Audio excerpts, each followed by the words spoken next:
Salut tout le monde, je sais pas si vous allez être nombreux en direct ou en rediffusion, mais aujourd'hui, encore une fois, c'est une aberration. J'ai plusieurs audios, mais aujourd'hui, le sujet principal, ça va être l'inflation, le prix de l'essence et toutes sortes de conneries à la fédérale.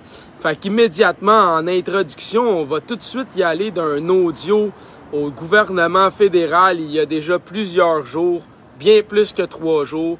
Et nous allons pouvoir constater que cet homme avait raison, puisque clairement, si j'additionne les 3 jours qu'il parlait, on tombe à peu près au 2 ou 3 mai. Et quand je regarde le prix actuellement des ors à l'épicerie, à la pompe et l'essence, clairement, il y a une inflation majeure. Donc, écoutons ce que notre ami Luc Berthold avait à dire dans le Parlement fédéral à nos amis Justin Trudeau, qui va être répondu par celle qui me... Je suis pas capable de elle. Madame Freeland, je sais pas trop. Monsieur le Président. À l'autre. Monsieur le Président, ça fait plusieurs semaines. Je sais pas pourquoi ça fait ça. Ça décale tout le temps les vidéos. À l'autre.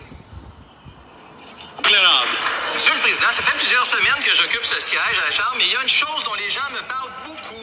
C'est l'incapacité de ce gouvernement NPD libéral à répondre à la moindre des questions de l'opposition. Hier, j'ai demandé des mesures pour aider à contrer les effets désastreux de l'inflation sur les coûts d'épicerie. On me répond avec le PIB. J'ai demandé des preuves scientifiques sur l'obligation vaccinale. On m'a répondu avec une litanie de chiffres par rapport. Il y a autant d'exemples que de questions posées, Monsieur le Président. Essayons aujourd'hui avec une question bien facile. Est-ce que l'inflation coûte plus cher aux Canadiens? Oui ou non? L'honorable vice-premier ministre. Monsieur le Président, notre gouvernement comprend que le coût de la vie est un enjeu important pour les familles canadiennes. Et c'est pourquoi nous avons réduit les impôts de la classe moyenne et les avons augmentés pour le 1%. C'est pourquoi nous avons créé et indexé l'ACE. Une mère seule avec 2 enfants peut recevoir jusqu'à 13 666 $ avec l'allocation canadienne pour l'enfant. Et maintenant, on aura des garderies à 10 $. Fait que là, lui, il parle de l'inflation qui frappe tous les Canadiens. Elle s'en va répondre, « Ouais, mais nous autres, on aide les mères monoparentales avec une aide de revenus de 13 000 $. Hey! Il est en train de te parler de l'inflation qui touche tous les Canadiens. C'est quoi le rapport avec ton soutien aux femmes monoparentales puis l'inflation canadienne sur l'économie? Je comprends pas ta réponse, pas en toute, là. Fait que là, tu prends une réponse qui est super importante à donner, puis tu l'inverses en te pitchant des fleurs en disant « Ah oui, mais nous, on a bonifié dans les mères monoparentales. » OK, mais c'est quoi le rapport avec l'inflation? C'est quoi le rapport à l'inflation? Puis oui, merci de le dire, 13 666 $. J'avais même pas entendu sur le coup consciemment. Merci de me l'écrire, les gens qui participaient. Donc, c'est-tu pas aberrant, ça? Puis il y a une autre affaire qui circule, je sais pas si c'est vrai, tant qu'elle est dans le 666, mais ça a l'air que la date du début du masque et la date du fin du masque fait 666 jours. Ça a l'air à ça. Mais je comprenais pas c'était quoi le lien, en tout cas, de parler de ça par rapport à ce qui inquiète tous les Canadiens, là. C'est pas normal ce qui se passe. Garderie à 10 $ pour tous les Canadiens. L'honorable député de Mégantic-Lérable. Une de plus, Monsieur le Président. 3 jours. Dans 3 jours, ce gouvernement néo-démocrate libéral va augmenter les taxes des Canadiens. Dans 3 jours, il va contribuer à augmenter encore plus l'inflation et le prix d'absolument tout, Monsieur le Président. Ce gouvernement néo-démocrate aime 3 choses. Les grosses dépenses, plus de taxes et un déficit sans fin. Les conservateurs sont clairs. De notre côté, on s'oppose à toute forme de hausse de taxes et d'impôts qui vont nuire aux familles. Deuxième chance. Est-ce que le premier ministre NDP libéral va suspendre la taxe sur le carbone pour donner un peu de souffle aux familles canadiennes? Il prend bien soin de nommer gouvernement NPD libéral. Bon, on s'excuse, il y a quelqu'un qui m'a appelé, j'ai pas mis le mode concentration. Mais en gros, est-ce que c'est normal qu'on ait un gouvernement NPD libéral? Ça existait-tu, ça, sur le scrutin de vote?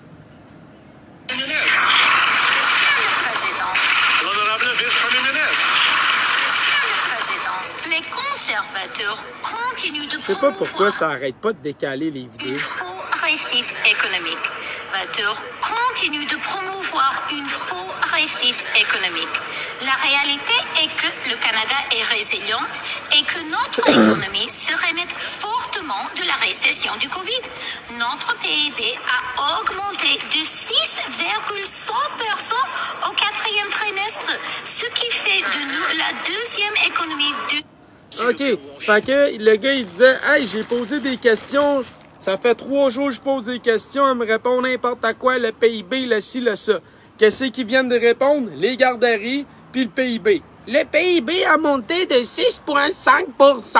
Ah ouais, mais OK, mais c'est quoi ça calisse, ça, dans la vie des Canadiens qui ont une inflation record? Savez-vous, gars, moi, je pense que tout le monde s'en est rendu compte, là, mais moi, j'ai un Hyundai Elantra. Vous, je sais pas c'est quoi, mais je plains ceux qui ont des camions, des diesels ces temps-ci, les amis, là. Parce que moi, mon Hyundai Elantra, là, il m'a coûté 120 $ à faire le plein, là. Ce qui veut dire qu'un aller-retour à Québec, ça coûte 120 $ maintenant, plutôt que 50 $ au début de la COVID. Mais j'aimerais vous poser une question tous ensemble. Au début de la COVID, là, notre niveau d'endettement québécois, canadien, là, il était pas mal plus bas, n'est-ce pas? Fait que pourquoi est-ce que vous croyez que ça coûte le double en 2 ans? Ben, est-ce qu'on a doublé notre dette? Ben oui, on a doublé notre dette. Donc, on a dévalué notre dollar et on a fait descendre notre pouvoir d'achat. Et là, en plus, comme il l'a dit lui-même, on a les fameux taxes carbone. Donc, lui, il disait ça le 29 mars. Il disait dans 3 jours, le gouvernement. Fait qu'aux alentours du 1er ou du 2 mai, je sais pas s'il y avait un 31, moi, les dates, je check pas ça. J'en ai rien à foutre du temps de l'homme, du temps de l'humain. Moi, j'ai remarqué que chaque jour, chaque solstice est différent. Chaque journée n'a pas le même temps. Puis en plus, quand tu vas voir le vrai temps d'une journée, il leur manque quelques minutes et quelques secondes. S'il manque, c'est 23 heures et 56 minutes et quelques secondes. Fait qu'encore là, c'est même pas précis le reste d'affaires. Quand tu retournes dans l'histoire, tu vois que certains pays ou certaines nations, certains royaumes ont littéralement skippé des semaines, des mois, voire des années pour rétablir le solstice et les équinoxes. Fait que moi, le temps de l'humain, j'ai de la misère avec ça, mais bon. Fait qu'est-ce que c'est normal qu'on soit encore là, au Parlement, on pose une question. L'inquiétude de l'inflation envers les Canadiens et qu'est-ce que le gouvernement compte faire? Et il se fait répondre, ben, le PIB a monté de 6,5 %. Puis on aide les mères monoparentales avec une aide de 13 666 $. OK, puis ça fait quoi, ça, pour aider les gens, les humains et non l'économie? Ça aide qui, ça, à manger? Un morceau de saumon, là, qui était 20 $, il est rendu 37-40 $. Un morceau de steak là, qui était 15-20 $, c'est rendu 25-35 $. OK? Ils font comment les gens pour manger? Même les légumes, l'autre jour, un melon d'eau, 12,99 $. Un tout petit casseau de fraises. Écoute, je pouvais compter le nombre de fraises. 6,39 $. Je pouvais compter, il y avait moins de fraises que j'ai de doigts dans les mains. Ah oui, c'était des bonnes fraises québécoises, ils étaient bonnes. 6,39 $, même pas 10 fraises. Est-ce que vous comprenez que, clairement, elle n'a pas répondu du tout et elle fait absolument rien en tant que vice-première ministre du Canada pour aider les Canadiens à passer à travers? Là, je me demandais, l'inflation comme ça vient d'où sur l'essence, techniquement? Parce que, il me semble qu'au Canada, je suis pas un spécialiste, là, mais il me semble qu'au Canada, on produit du sable bitumineux et autres. Puis il me semble que sur les marchés mondiaux, je sais pas si c'est moi qui déraille, mais le pétrole canadien est plus bas que les autres. Pas mal, tout le temps, à chaque année. Mais là, je me souviens un reportage en Russie que je vous avais montré, hein, au début de la guerre d'Ukraine. Le gaz en Russie, il coûtait à peu près 50 centimes d'euros, à peu près 60 cents du litre. Nous autres, on est rendu à 2,05 $, 2,30 $. Pourtant, on en produit du pétrole, nous autres, ça, au Canada. Je comprends plus ce qui se passe. Puis je me demandais aux États-Unis aussi, hein, ils en ont du pétrole, ils sont à côté, on a déjà des pipelines, on a déjà des aqueducs. On a déjà des usines de transformation pis tout. On a déjà des réseaux de distribution. On a déjà l'expertise. On a Shell Canada, Petro-Canada, on a Ultramar, écoute, on en a de la raffinerie, là, on en a, là. Tout à Pointe-aux-Trembles, c'est rempli de réservoirs, puis de tanks, puis la totale. Ben, je me demandais comment ça pouvait coûter aussi cher que ça. Parce que, comme je le répète, à moins que je ne me le trompe, mais il me semble que le baril de pétrole canadien sur le marché actuellement est un des plus bas au monde, non? Puis ça, le Canada, c'est nous. Puis c'est à côté de chez vous, ça, non? N'est-ce pas? Comparé au gaz russe ou au gaz européen ou fuck all, tout ce que tu voudras. Puis là, faudra revenir en contexte aussi que au début, là, tu sais, les gens, moi comme Mark Jones, ils riaient quand je disais que les bateaux cargo étaient stallés, que ça allait créer de l'inflation, hein, les containers, ils ont monté de prix. Là, la guerre, tout monte de prix, les semences, la totale. Mais là, imaginez-vous en plus le réseau de distribution. Les camions, les bateaux diesel et autres qui brûlent. Un bateau diesel brûle environ 500 millions de litres de fioul par année. Fait qu'imaginons au prix du fioul actuellement, le bateau qui transporte les containers jusqu'ici, comment est-ce que ça va coûter tout à l'heure? Fait qu'on le sait, ça s'ajuste toujours au trimestre ou après une année ou deux, puis là, la facture arrive. Après les coûts d'opération, puis là, il y a un ajustement de prix qui se fait sur les clients. Mais dites-moi, là, actuellement, là, au prix que les camionneurs payent pour fouler leurs camions, croyez-vous vraiment que les fruits et légumes vont pas réaugmenter encore d'ici quelques jours ou quelques semaines à peine? Croyez-vous vraiment que le prix de la nourriture va pas encore subir une autre hausse indirecte à travers les lignes d'approvisionnement et de distribution qui, eux, vont dépenser le double puis le triple en fuel? Croyez-vous vraiment que c'est eux qui vont absorber cette facture ou encore une fois, il va être refilé aux consommateurs? Mais là, j'aimerais rappeler que le seuil de pauvreté au Canada, il a augmenté de 10 000 $ en un an. On est passé de 25 000 à 35 000 $ au Canada, le seuil de la pauvreté. Ce qui veut dire que maintenant, à cause de l'inflation au Canada, tout être humain qui gagne moins de 35 000 $ par année va avoir de la difficulté à avoir une vie et vivre dignement, à manger, s'habiller, puis avoir un peu d'argent s'il y a un pépin. En connaissez-vous? Combien vous en connaissez des gens qui travaillent en bas de 35 000 $ de salaire individuel en tant qu'être humain? Une méchante gang, hein? Fait que ça veut dire que, indirectement, combien d'entre eux ne seront plus capables de voyager, de se nourrir, de s'habiller? Une chance qu'il y a Ardennes avec des chandails à 4 piastres. Comme ça, on va avoir de l'air d'avoir du beau linge pareil, même si on n'a plus les moyens de l'acheter pantoute. Hein? Puis on va contribuer encore plus à l'essor de la pollution et des mondialistes en Inde, puis au Bangladesh, puis en Chine, qui sous-payent des employés puis des enfants, puis qu'il n'y a pas de normes environnementales, puis qui polluent les cours d'eau pour vieillir tes jeans, user ton textile ou créer des couleurs rouges artificielles. Puis pendant ce temps-là, ben ici, on continue de fermer les yeux. C'est ça, hein? Jonathan, t'es trop bon, tu devrais arrêter. Une chance que t'es pas à la télévision, tu réveillerais trop de monde. Fait que la personne qui trouve ça bien drôle, j'aimerais que tu me démontres en quoi mon argumentaire n'est pas du syllogisme brut et que la vie et la réalité ne me donnera pas raison, encore une fois, l'ami, juste par la déduction logique. Je pense que tout le monde qui m'écoute ici, il n'y a rien qu'un qui trouve ça drôle, puis il doit pas commenter parce qu'il veut pas qu'on le signale, puis il veut pas qu'on le bloque. Fait qu'il aime mieux faire des petits rires parce qu'il sait que d'habitude, ça me fait réagir quand je parle de choses sérieuses, des épais qui trouvent ça drôle. Mais regarde, continue d'essayer. Fait que ce matin, on avait ici dans le Journal de Montréal, hein, la colère monte. Hausse du prix de l'essence et du diesel. Là, l'affaire, là, c'est qu'on nous avait dit « Ah, c'est à cause de la guerre en Ukraine. La guerre en Ukraine. » Ouais, mais j'ai publié un article il y a à peu près un mois aussi qui disait qu'à cause de la guerre en Ukraine, ben la Chine se retirait du marché canadien. Ouais. Fait que là, la guerre en Ukraine fait que non seulement on n'a plus d'approvisionnement russe, mais on a de moins en moins de la Chine aussi.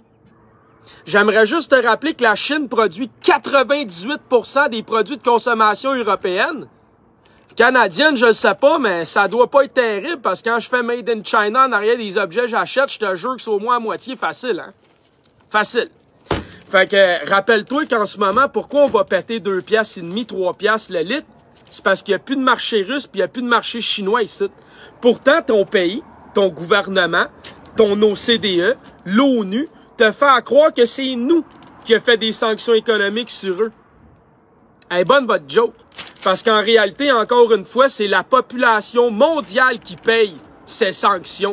Et encore une fois, c'est les êtres humains mondialement, partout qu'ils sont, qui payent ces sanctions-là. Puis pendant ce temps-là, c'est encore les mêmes complexes militaro-industriels, puis les mêmes corporations qui se font des milliards puis des trillions. Mais ça a l'air qu'on comprend pas parce qu'il y en a un qui trouve ça bien drôle. Mais je te le dis, prouve-moi où je me trompe, champion, puis dis-moi que les sanctions économiques envers la Russie puis la Chine puis toute la crise de niaisage qu'ils font n'attaquent pas directement toute la population mondiale et non leur industrie qui continue de faire du profit comme jamais sur la vie, man.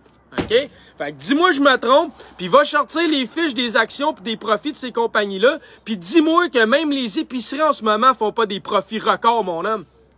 Dis-moi les donc. Fait que c'est-tu normal et moral dans un monde que tout le monde est en train de s'endetter, de faire des profits records sur la bouffe des gens, puis sur les traitements, puis tout ça? Puis après ça, de leur faire à croire que c'est à cause de la guerre? Hey, va chier, OK? Moi, je suis pas né hier. Moi, mon cerveau, il fonctionne très bien, man. Je te garantis qu'il fonctionne très bien, mon cerveau. Bon, fait que qu'est-ce qu'on apprend ici? Étouffé par le diesel, le prix du diesel. C'est pas facile. Regardez ça, le prix du diesel, 2,55,9. Il devait-tu triper, lui, tu penses? Il devait triper en salle. Moi, j'ai gazé à 2,30 hier. Hein? Camions, automobilistes et agriculteurs ressentent les impacts de la hausse du coût à la pompe. Camionneurs et automobilistes doivent désormais se serrer la ceinture face à la montée brutale du prix du carburant diesel qui a presque doublé en quelques mois au Québec. Ah ben, gardons ça. Il a doublé en quelques mois au Québec. C'est quoi qu'on disait, les amis? après la coronavirus, c'est l'identité numérique en même temps que tout le projet mondialiste des taxes carbone, puis le fait qu'ils veulent désindustrialiser les pays de l'OCDE, puis limiter les transports publics, puis les transports collectifs, puis le mouvement citoyen humain. Ah! Est-ce que tu trouves que c'est un bon moyen d'y parvenir? Tout à la fois en électrifiant les transports pour alimenter encore une fois leur corporation et leur volonté, parce que techniquement, il existe de l'hydrogène ou du propane depuis longtemps. On voit des scooters solaires depuis les années 1900. Okay.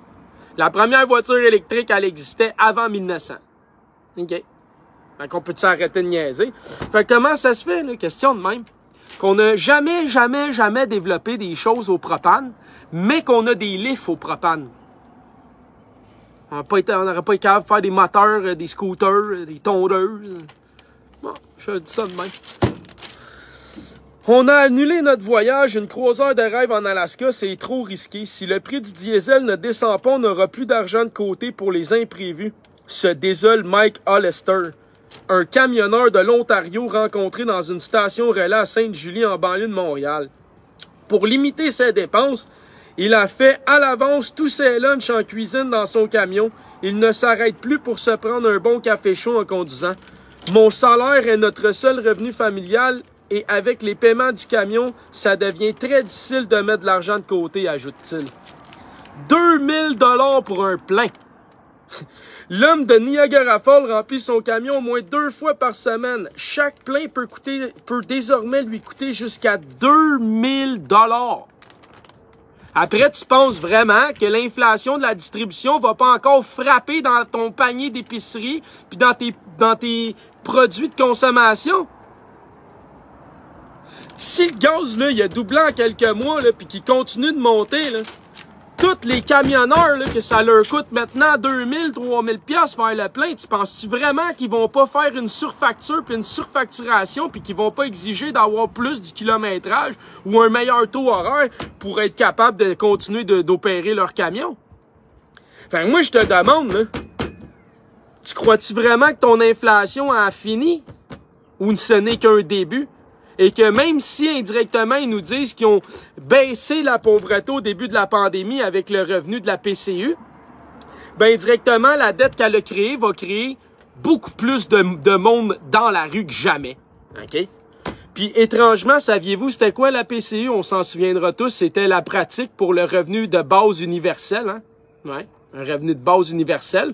Puis là, on s'est aperçu que leur stratégie communiste fonctionne. Quand tu donnes une stratégie de base universelle de 2000 $ à tout le monde, avant l'inflation, quand le coût de la vie était plus bas il y a 2 ans, c'était suffisant puis ça a baissé la pauvreté. Mais maintenant, ça prend 35 000 $ par année. Ça veut dire que 35 000 $ par année, c'est 3 000 $ par mois de PCU pour faire 36 000 $. Fait qu'imaginez la quantité qu'on s'est endetté pour 2000, on réalise que maintenant, on est rendu déjà à 3000. Père de 4 enfants, il estime que son travail qui l'amène à partir pour de longues périodes valait autrefois le sacrifice. Il songe maintenant à se réorienter si la flambée des prix se poursuit. Fait que là, qu'est-ce que ça nous dit? Ben que les camionneurs, là, en plus, là, ça coûte tellement cher fouler leur truck pis tout, qu'ils ont l'impression de travailler des pinottes. Fait que là, il se dit, moi, tant qu'à travailler pour des pinottes, il dit, m'arrêter, m'aller travailler ailleurs, m'a vendre mon camion, m'a changer de job, ça n'a pas de bon sens, tout ça. Moi qui essaye de faire vivre ma famille, je me ramasse à être esclave de ma tank à gaz. Il se dit, moi, fuck off, je vais faire d'autres choses. Mais c'est parce qu'il n'y a pas déjà une pénurie de main-d'œuvre, il manque déjà pas de camionneurs, puis ça n'a pas déjà un impact sur le prix à cause du ralentissement de la distribution et de la production. Fait que c'est pas encore une fois d'aller se tirer dans le pied en allant faire quitter des camionneurs de leur emploi, qui vont faire encore moins de distribution, qui vont faire encore une autre inflation indirecte de distribution parce qu'il va manquer d'approvisionnement. Puis là, en ce moment, tous les bateaux parkés en Chine, là, encore, là, qu'est-ce qui se passe en Chine, là? Hong Kong, là, pis tout, là? Il y en a combien de centaines de milliers de petits bateaux, des centaines ou des milliers de bateaux de cargo qui attendent juste ça au shipping dock ou sur le bord du shipping dock? Comment ça coûte par jour, ça, des containers, c'est des bateaux de même? Ça fait combien de jours encore qu'ils bougent plus comme au début de la pandémie? L'année prochaine, l'inflation de ces bateaux-là qui bougent pas encore, ça va être de combien combiné à tout ça en plus? Ça arrête où, cette petite folie-là? Parce que rappelle-toi, hein, tu ne posséderas plus rien et tu vas être heureux. Ben, les voir aller à la vitesse qui monte le coût de la vie, à la vitesse de la planche à billets, puis à la vitesse d'extraction de nos ressources puis de notre argent, je te garantis que ça va arriver plus vite qu'on peut même réaliser, là. Fait que c'est quand est-ce que la société va dire « enough is enough ». C'est bien beau d'être dans les rues pour un tabarnak de masque, là. C'est bien beau d'être dans les rues pour des mesures sanitaires. Mais ça, là, on s'entend-tu que ça mérite de pas juste être dans les rues? Ça mérite d'être partout, ça? Ça mérite d'être partout, ça. À la radio, à la télé, dans les rues, dans les bureaux des députés, dans les ministres, partout, là.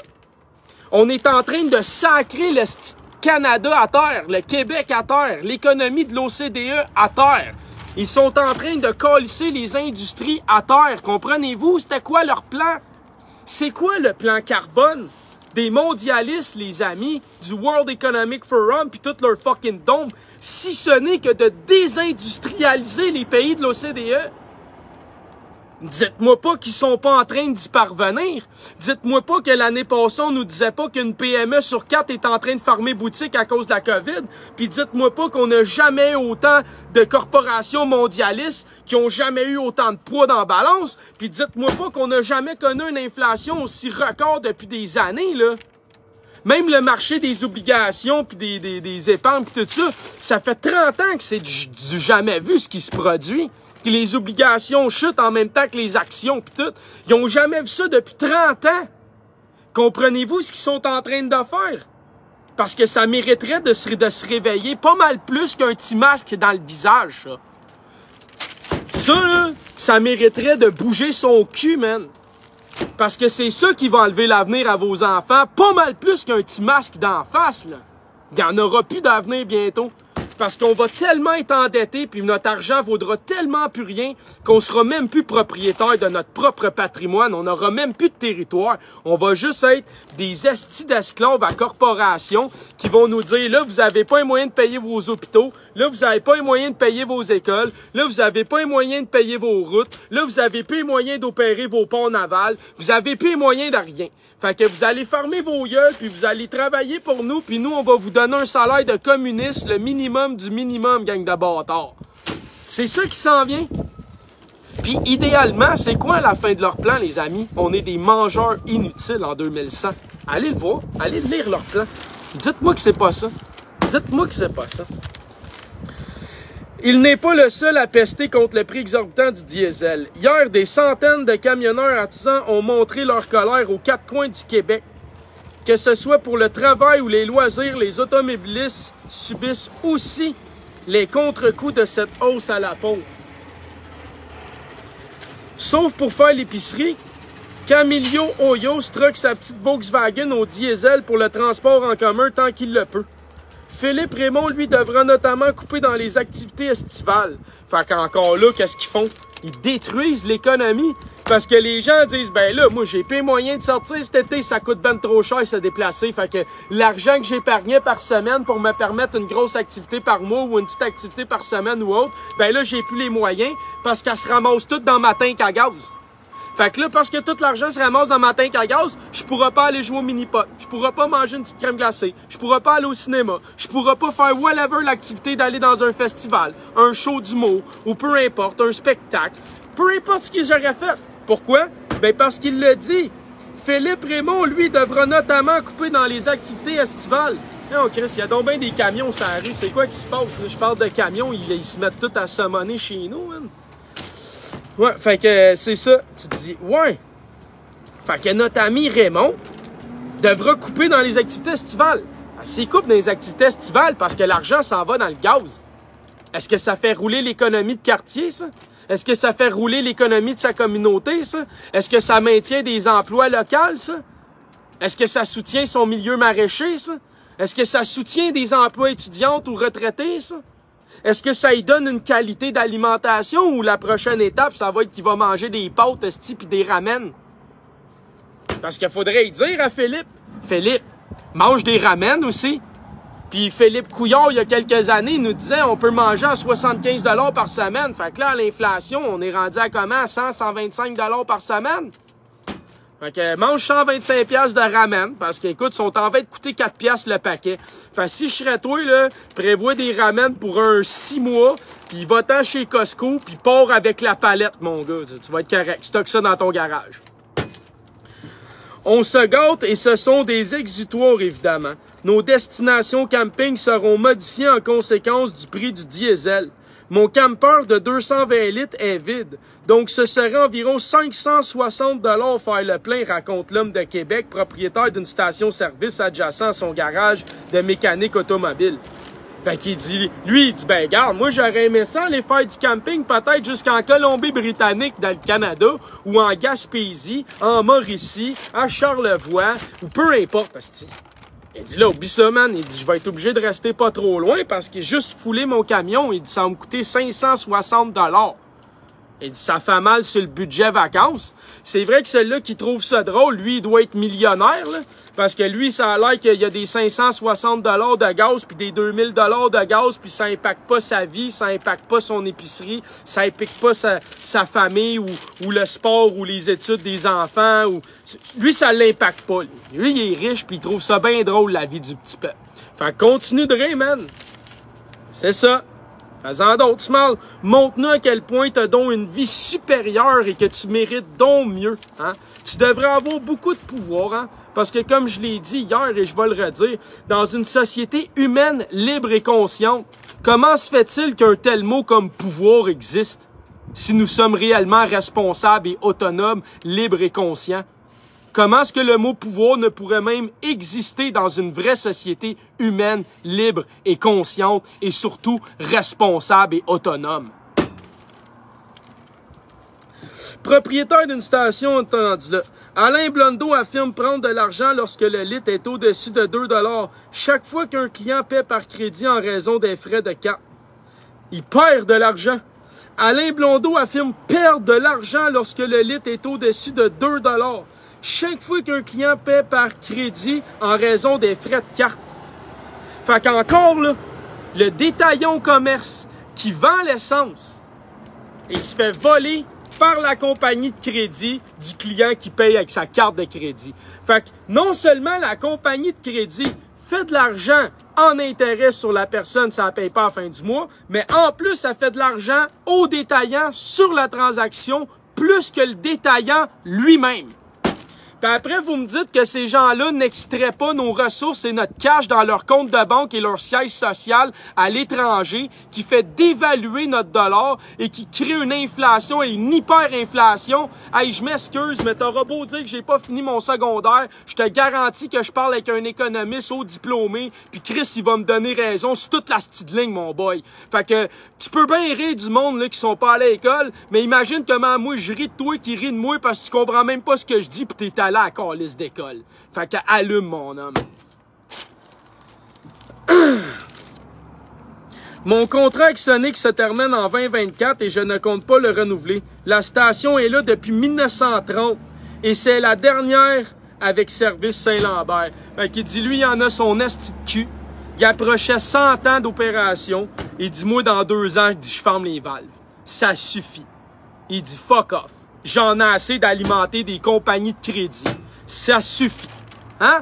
Fait qu'encore une autre fois, il y en a des gens qui me disent « Ah, mais tu comprends pas comment ça marche. Moi, je paye tout avec ma carte de crédit. Je fais monter ma cote de crédit, puis à la fin du mois, je paye mon bill. » Ouais. Ben, parce que tu fais ça, tu montes ton crédit en asservissant les autres qui payent à ta place. Fait que pourquoi est-ce que tu as un meilleur privilège? Parce que tu es gentil, puis tu fais comme ils t'ont dit, puis tu leur permets d'extraire les ressources puis l'argent de tes amis, puis de tes compagnies, puis des gens d'ici. Ben oui. Fait qu'ils disent, voilà mon chummy, on va te donner un petit bonus par ici, par là, 3-4 points ici, 3-4 cents par ici, 3-4 autres dollars par là. Voilà, des Air Miles ici, puis des Air Miles là, puis de l'argent canadien ici, puis de l'argent canadien là. Canadian Tire, excusez, j'avais oublié, c'est bien important de différencier le tire au bout. Fait que, voilà. Voilà comment ils font de nous des brain dead au quotidien. Des astis de brain dead au quotidien qui comprennent rien à rien. Puis qui réalisent même pas le pouvoir d'être apte et compétent pour prendre les bonnes décisions et les choix éclairés et souverains. Les agriculteurs en arrachent. La situation n'est guère mieux en agriculture où les champs ne peuvent attendre. Un tracteur prend jusqu'à 300 litres par jour. L'an passé, on payait le diesel autour de 90 sous le litre. Cette année, on vient de passer une commande, 1,97 le litre. Et nous avons 5 tracteurs qui opèrent pendant la journée, explique le propriétaire d'une ferme à Saint-Ferdinand, dans le centre de Québec. Watch out tes fruits et légumes tout à l'heure, mon homme.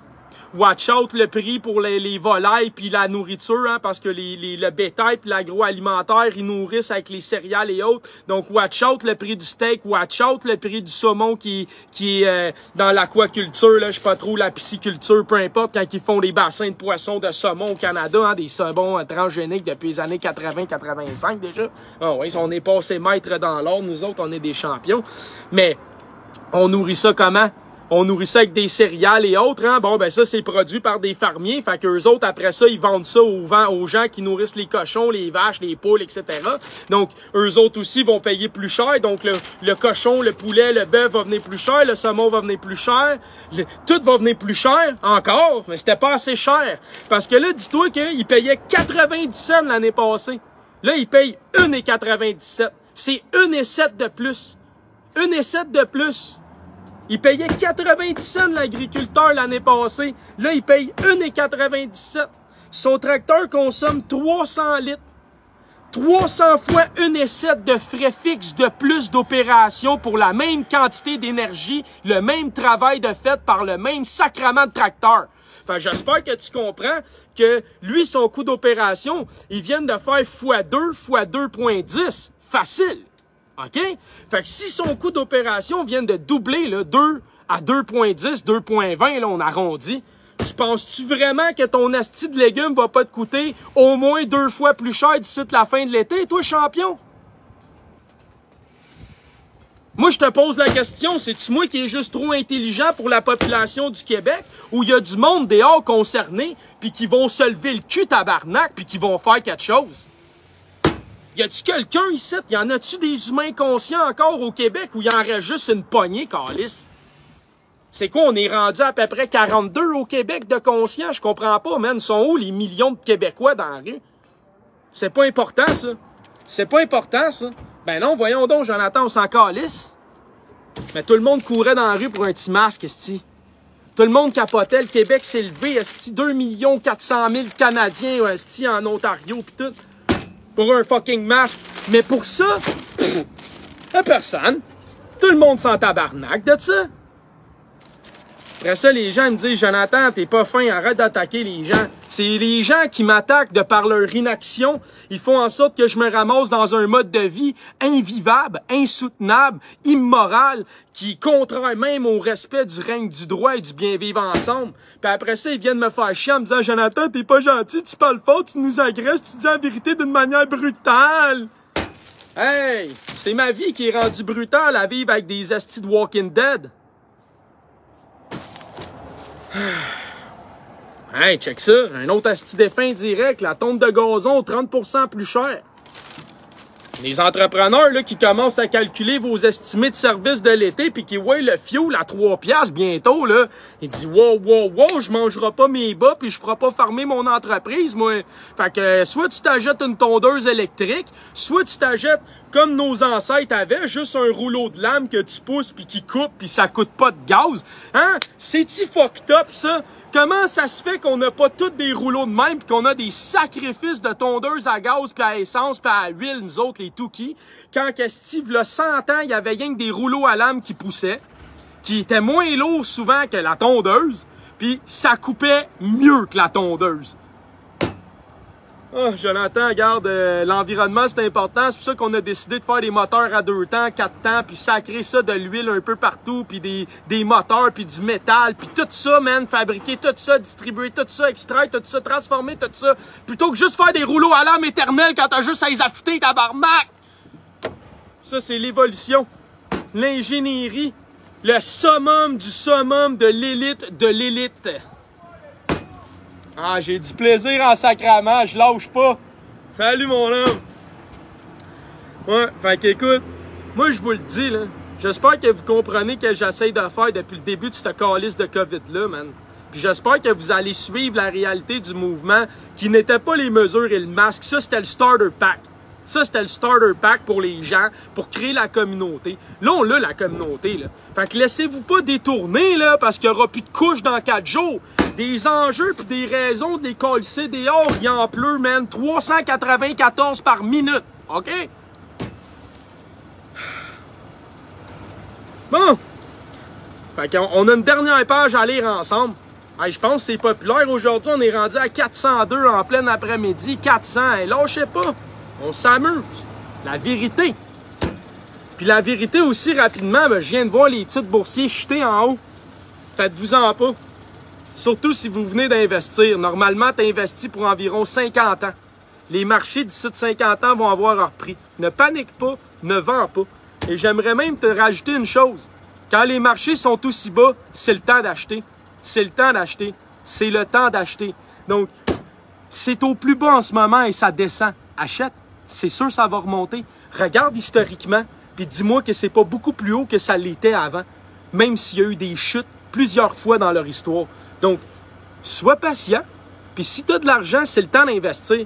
Parce que si tu veux réussir à t'en sortir, il faut absolument que tu aies des obligations ou des actions. Parce qu'avec l'inflation qu'on va avoir, il faut que tu aies un portefeuille le plus diversifié possible. Sinon, tu passeras pas à ronde, man. C'est terminé là.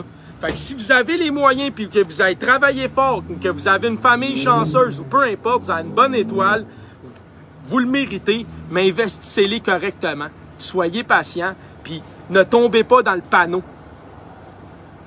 Donc, la tonne de gazon, 30% plus cher. La tonte, pas la tonne, excusez-moi. La tonte de gazon hausse par rapport à 2021, 30% plus cher.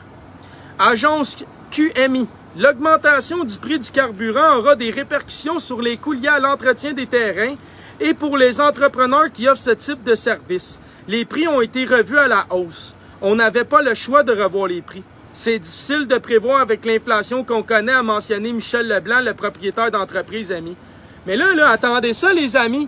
Imaginez les grands chantiers bientôt aussi. Imaginez ça, là. Les grands chantiers de construction, les grues, les camions, les 12 roues, le transport de gravelle, le transport d'asphalte, les bétonnières, le ci, le ça.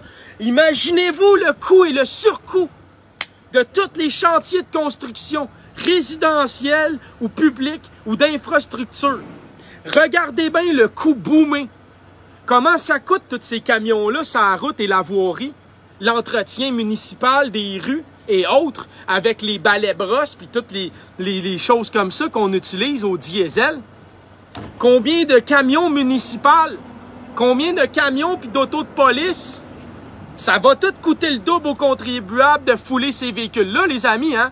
J'espère que vous réalisez que tout ce que je viens de mentionner, les camions de pompiers, les camions de police, les ambulances, les autobus scolaires, whatsoever, tout ça, c'est nous qui le payons. Ça nous coûte tout le double, là, actuellement. En plus de dans nos vies. Réalisez que c'est juste un début, ça. C'est juste un début, ça. Fait dites-moi que je me trompe encore dans mes énoncés. Dites-moi que c'est pas juste la vérité en tant qu'indigo que je suis ici pour vous marteler, pour que vous puissiez être conscient et prendre une décision éclairée et d'agir, d'incarner ce changement et de dénoncer la vérité à tout le monde. Il est temps d'agir, là. On n'a plus le temps de niaiser. On n'en a plus de minutes à perdre. Les villes durement touchées. La facture grimpe aussi pour les municipalités à Bécancour. Les contrats venaient à terme. On voit l'impact de la hausse du prix de l'essence. On remarque un 30% d'augmentation par rapport à l'an dernier, a expliqué la mairesse de Bécancour. À Trois-Rivières, la situation est différente. Le contrat a été octroyé en 2018 pour 2019 et les années à venir, la hausse qu'on connaît n'a pas d'impact sur les opérations cette année. Mais je te garantis que les contrats qu'ils ont faits, ils les ont signés en 2019, là, sont corrects cette année. Mais quand le contrat va arriver à échéance, là, check bien la facture du prochain contrat à signer pour la ville de Trois-Rivières. Puis elle a dit à Bécancour. Fait que là, ce qu'on en comprend, c'est que tout dépendant de la municipalité, de quand ils ont signé son contrat, fait que si t'es chanceux, tu venais de signer un contrat, puis tu seras pas chanceux dans une année ou deux. Puis si t'es chanceux, t'es pas chanceux, ben directement, t'es quand même plus chanceux parce que cette année, t'as la hausse dans ta municipalité, fait qu'elle va être moins pire l'année prochaine ou dans 2 ans quand le contrat va être fini. Fait que tu vas l'absorber tout de suite. Fait que réalisez-vous, 30% de plus de frais d'opération pour la municipalité pour la même chose. La même chose. La même chose. La même kilométrage, la même énergie, le même outillage, la même chose, mais 30% plus cher. Je croyais qu'on avait déjà de la misère avec nos écoles, nos routes, nos hôpitaux et autres. On va faire comment si tout nous coûte 30-40% plus cher? Je le sais pas parce que Mme Freeland a dit le PIB a monté de 6,5%. Ouais, mais le coût de la vie, lui, a monté de 30-35%. Il continue de monter. Fait ton crise de PIB, tu peux te le coller ça où je pense, la grande. Parce que le produit intérieur brut, c'est qui en bénéficie? Les 2000, ils sont rendus 2700 milliardaires. J'ai fait mes recherches, j'étais à jour. Et que, il y en a 500 de plus qu'au début de la pandémie, les amis. C'est payant, hein? C'est payant, la misère humaine. Il y avait 2206 milliardaires au début de la COVID ou un petit peu avant. Ils sont rendus 2700. Ouais. Qu'est-ce que tu veux? On était dans une situation de crise planétaire. Il fallait bien qu'ils fassent de bonnes affaires, ces gens-là. Fait que comme on l'a vu, hein, Amazon, Netflix, Google, toutes les grosses corporations de l'alimentaire ou du numérique ont fait un boom incroyable. Toutes les autres ont piqué du nez. Nos équipes regardent les façons de minimiser les impacts. On reverra peut-être certaines priorités à rappeler, M. Morissette. L'inflation pétrolière aura aussi un impact sur le budget des terrains de golf. Au Métabéroutin, cela représente environ 20 000 $ de plus en coût. On n'avait pas prévu de payer le diesel 2,55 le litre. On va assumer les coûts cette année. Pas question de refiler la facture au consommateur à court terme, a précisé le propriétaire Clément Ladouceur. Fait que vous êtes chanceux sur ce terrain de golf-là. Le propriétaire, il a dit cette année, je vous donne un break, mais watch out l'année prochaine, vous autres. Fait que le coût d'opération d'un terrain de golf, c'est 20 000 $ de plus pour la même année, la même affaire. Comprenez-vous, là? Comprenez-vous qu'est-ce qui se passe? La hausse de l'essence accentue la pression sur les produits électriques. de plus en plus de propriétaires résidentiels se tournent vers les équipements à batterie. Fait que là, ça va faire quoi? Ça va faire augmenter le coût des choses électriques parce que tout le monde va se tourner vers les choses électriques, mais il n'y aura pas assez d'offres pour la demande. Fait que là, les prix vont monter, le lithium va monter, puis encore les sacrements de compagnies qui vont faire encore plus d'argent à l'extrait des différentes populations qui vont acheter leurs fucking produits, puis ils vont envoyer ça dans leur compte au siège social, à l'étranger, puis ils vont extraire l'argent encore. Encore! Parce que si là, l'argent que tu dépenses ne reste pas dans les coffres du Québec, puis s'en va aux États-Unis, aux îles Caïmans, aux Bahamas, en Russie, en Chine, en France, au Bangladesh ou en Inde, on s'entend-tu que tu viens de te faire extraire ton argent et pas rester dans ton économie locale? Fait que c'est quoi le principe d'extraire l'argent? Ben, quand t'enlèves l'argent en circulation, qu'est-ce que ça fait? Ben, ça fait que là, le gouvernement est obligé d'en injecter, fait qu'il fait la planche à billets, ça crée une hyperinflation. Ben oui, parce que tu as plus d'argent en circulation, mais tu n'as pas créé de produits intérieurs bruts ou de biens et services pour justifier l'argent en circulation, ce qui dévalue celle qui est là parce qu'il y en a trop en circulation, mais elle n'est même plus en circulation, l'arnaque. Elle a été extractée, oui, à travers les marchés financiers, des paradis fiscaux, des grandes entreprises qui sacent ça à l'étranger, qui fait qu'à chaque année, on a un déficit commercial, puis on a un déficit budgétaire, puis qu'à chaque année, on est obligé d'emprunter puis de printer davantage de cash. C'est pas compliqué à comprendre, là. Moi, là, ça me fait capoter d'avoir 35 ans, de pas avoir été à l'école puis de voir clair à ce point-là, entouré de gens qui sont allés à l'école. Ça me débine. Je le sais, je suis un haut potentiel, je suis un HP, c'est d'une évidence à chier à terre. Il y a juste 2% d'HP dans la population au Québec. Mais tabarnak, en tant qu'HP, je peux vous dire, c'est hautement pénible de voir tout ça. OK? Parce que je me dis, tabarnak, comment est-ce qu'un HP peut voir tout ça sans éducation par lui-même, puis d'être encerclé de monde qui vont à l'université, au secondaire, au collège, la totale tabarnak, puis que ça dorme au gaz de même. Je suis pas capable de concevoir ça dans la tête de Jonathan. Pourquoi je suis marginal? Pourquoi je m'enrage? Pourquoi je me frustre? Pourquoi je gueule sur le monde de même? Parce que tabarnak, en tant que HP, haut potentiel, c'est hautement pénible de voir tous les 98 autres % qui ont de la misère en tabarnak. Fait que je trouve ça vraiment difficile de me dire, Chris, on est 8 millions au Québec. On n'est même pas quelques milliers à comprendre ce qui se passe. C'est pété raide. On est 8 millions et demi qui au Québec. On n'a jamais dépassé 125 000. Hey! 125 000, 100 000, c'est 1,85e, tabarnak! Ça veut dire qu'au Québec, il y a une personne sur 80, 85 qui est vraiment proactive, puis déterminée, puis qui comprend ce qui se passe, puis qui veut que ça change. Une sur 85. Après ça, tu te demandes pourquoi on rush autant que ça, man, pis qu'on se fait entuber de même. Une sur 85!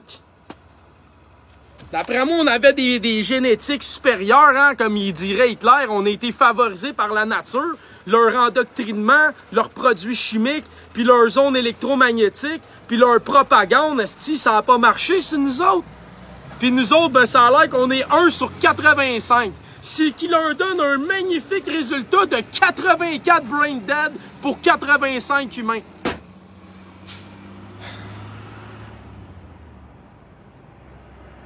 En tout cas, je suis en train de détourner, là, parce qu'encore une fois, c'est ça, c'est le HP. C'est hautement pénible.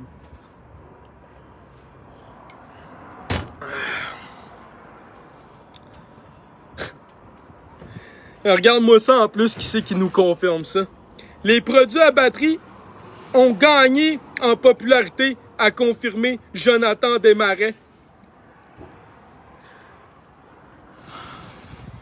C'est qui contrôle l'intelligence artificielle ici, les programmes pis tout? Ah, est-ce que Jonathan, je pense que c'est à peu près le même nom qu'on vient de lire. Il explique que l'engouement est présent depuis quelques années déjà, même si le prix de l'essence venait à redescendre, les gens achètent tout de même des équipements électriques. Un camionneur fait le plein dans une station de Saint-Lambert sur la Rive-Sud. Le diesel plus cher que l'essence. Le prix du litre a augmenté de presque 100% en seulement 12 mois au Québec. En une année. le double. La guerre en Ukraine et la fermeture de quelques raffineries au cours des 18 mois expliquent une bonne partie de la hausse du prix du carburant. La fermeture de quelques raffineries.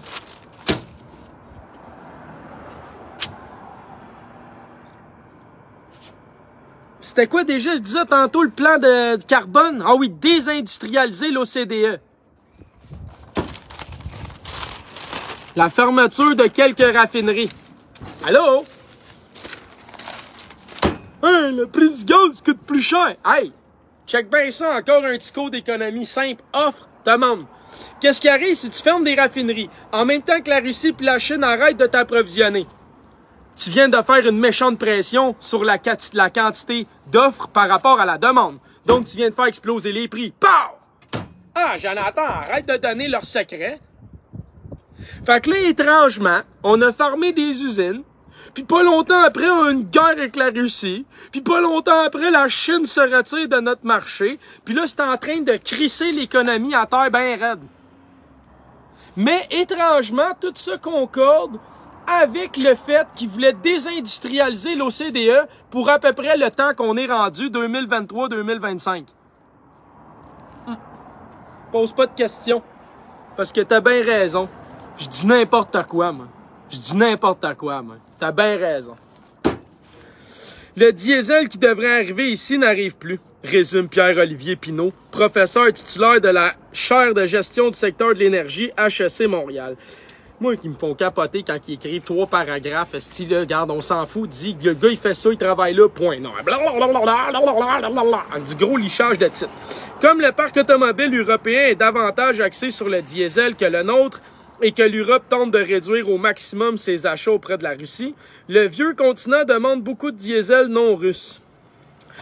Ah oui, tu sais, Jonathan, ce que tu avais expliqué, que là, c'est les États-Unis qui vont produire 15 000 milliards de gigamètres cubes de gaz, puis ils vont shipper ça transatlantique à travers l'océan à l'Europe, là, puis on va faire des pipelines, puis tout, puis là, les bateaux cargo, puis les avions cargo, tu sais, dans un temps de crise environnementale, énergétique, du carbone, puis de réchauffement climatique, tu sais. It's making full sense, buddy! Si je t'ai carré pour vrai. Le prix du diesel augmente donc partout, ce n'est pas une dynamique québécoise. Ben non, on l'a dit, c'est voulu par les mondialistes, ils veulent désindustrialiser la OCDE, ils veulent limiter les transports publics, les transports citoyens, ils veulent réduire les mouvements humains, c'est simple, asti.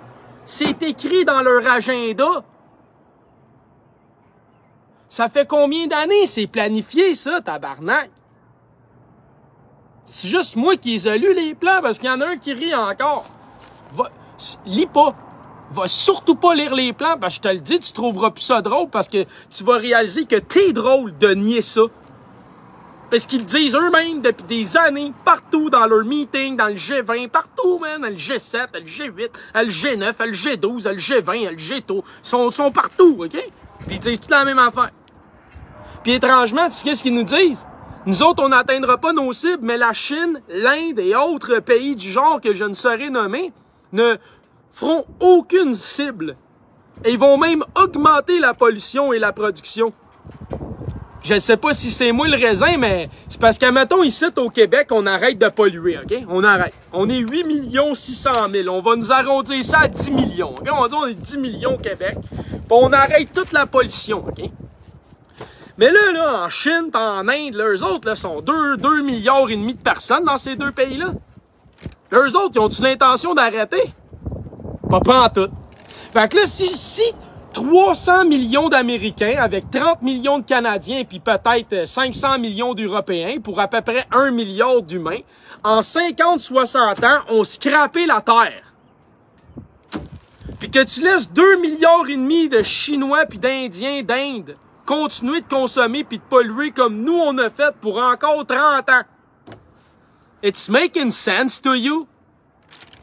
It's making sense to you? You really think it's a good plan and it's gonna work? And you take me for a dummy? But you think that plan gonna work? But I am the dummy? Seriously? Wow. Just unbelievable. I think you should go back to school for a couple years. Because I think you missed something in the school, okay? So just go back there and learn more and read more and just try to think out of the box. It's gonna help you a bit. Je suis pas capable de comprendre ça, moi.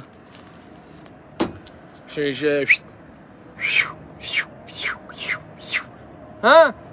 Ça a l'air que je suis pas tout seul qui bouille, là. On est 430, 420 en plein après-midi le matin. Quelle heure, là? Mais quelle heure, les amis? Hey, il est même pas midi. Il y en a du monde le matin. Pour moi, l'inflation, ça inquiète beaucoup d'êtres humains parce que le cerveau a tendance à aller dans les informations négatives pour essayer de survivre et de se protéger. Fait que là, j'invite votre cerveau qui a eu l'information négative, qui veut se protéger, d'appeler sur les lignes publiques, de contacter vos députés, les ministres, le protecteur du consommateur, du citoyen, tout le monde. Faites tout ce que vous avez à faire, puis parlez aux gens aux alentours et dites-leur, mais sortez dans les rues, cognez sur des casseroles, je sais pas, faites quelque chose. Allez dans les stations-service, faites quelque chose, revendiquez qu'ils baissent le prix aux pétrolières pipeline d'Ultramar, je sais pas, man. Mais entre toi pis moi, on peut-tu laisser ça continuer d'arriver puis juste prendre le thé? Ok, c'est correct, tiens. Moi aussi, je prends le thé. Salut. Fuck you. Ça m'intéresse pas, tout ça. Non, mais regarde, puis tout quoi, je vais reprendre une autre gorgée de thé parce que ça a l'air que tout le monde va me dire qu'on peut rien y faire puis qu'on pourra rien y faire puis que qu'est-ce que tu veux qu'on y fasse. Fait que, une autre gorgée de café. Ouais, on va attendre que le monde s'effondre, esti, puis on va prendre un autre gorgée de café. Là, j'ai fini ma tasse, là. Fait que la société peut s'effondrer, c'est correct, je suis prête. Il me manque juste un petit biscuit, là. Ouais, parfait. Parfait, hein? Je suis sur mon balcon. Je suis prête. Oh ouais, esti. Crash ça. C'est comme le militaire disait hier dans la vidéo que j'ai passée. Il va y avoir une guerre ou une famine ou une catastrophe naturelle. Est-ce que le monde vont être connectés dans le métavers? Ils seront même pas capables d'être alertés puis ils vont claquer là. Puis ils se rendront même pas compte qu'ils vont être claqués parce qu'ils vont être dans le métavers. Fait que je me demande vraiment qu'est-ce qui arrive quand quelqu'un crève puis qu'il est dans le métavers. Je me demande vraiment s'il revient en réalité une seconde et demie avant de claquer ou s'il reste intégré dans le métavers à jamais. Je sais pas. Faudrait essayer. Y a-t-il quelqu'un qui veut essayer? C'est qui le premier à claquer dans le métavers? Voir s'il reste connecté. Ah, t'as rendu ici. Le prix de diesel augmente partout, ce n'est pas une dynamique québécoise. Ok, c'est ça qu'il nous dit. Au Québec, le litre de diesel se vendait en moyenne 1,19 en mai 2021. Au début de l'année, en janvier, il avait déjà monté à 1,55. Et il se vendait hier à 2,33. Une hausse de presque 100% en un an. Juste au cours des dernières semaines, le prix à Montréal est passé de 2,3 à 2,38 le litre. Les prix se ressemblent peu importe où on se trouve au pays. À Vancouver, hier, c'était 2,34 contre 2,31 à Toronto. La moyenne aux États-Unis la semaine dernière était de 5,51 US le gallon, soit 1,89 le litre. Selon la US Energy Administration, sur un an, la hausse est de 75%. On voit que tous les pays de l'OCDE sont touchés, mais pas en Russie puis pas en Chine, étrangement. Il y a eu un reportage de France News qui est allé là-bas. C'est 50 centimes d'euros un litre là-bas. C'est étrange, hein? Le diesel est un sous-produit du pétrole et il est raffiné au même endroit que l'essence. Ce n'est pas juste utilisé dans les camions, dans les avions aussi, et même le mazout pour l'huile de chauffage. C'est fait avec du diesel, explique Dan McTeague. Fait que si vous êtes chauffé au mazout ou autre, voilà, ça va coûter pas mal plus cher encore. Oui, la guerre en Ukraine et le boycottage des produits pétroliers russes ont un impact, mais il n'y a pas que ça.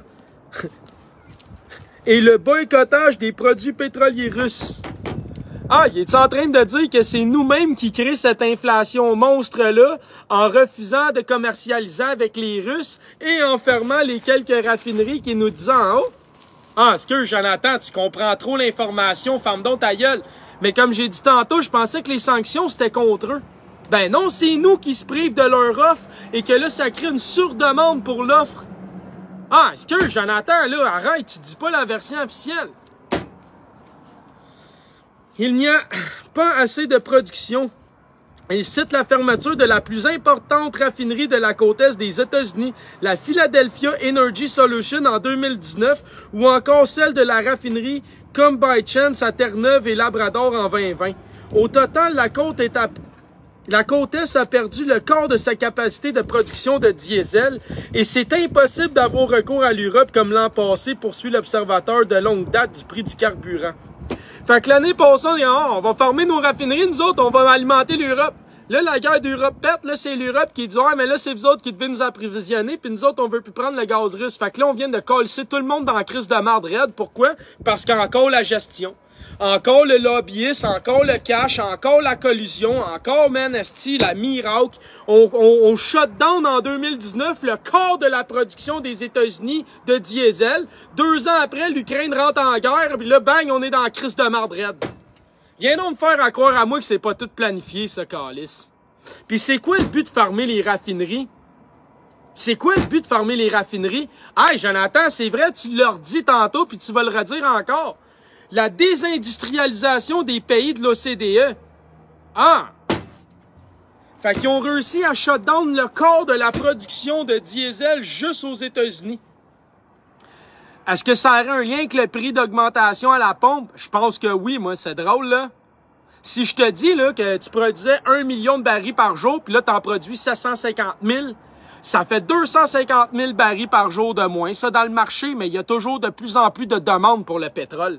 Il y a toujours de plus en plus de demandes pour le pétrole. Fait que comment ça que l'Arabie Saoudite s'est pas ouvert les valves? Puis comment ça qu'on n'augmente pas la production? Puis comment ça que si cette usine-là a été fermée en 2019, elle est encore là? Pourquoi on la réouvre pas? Pourquoi il la réouvre pas?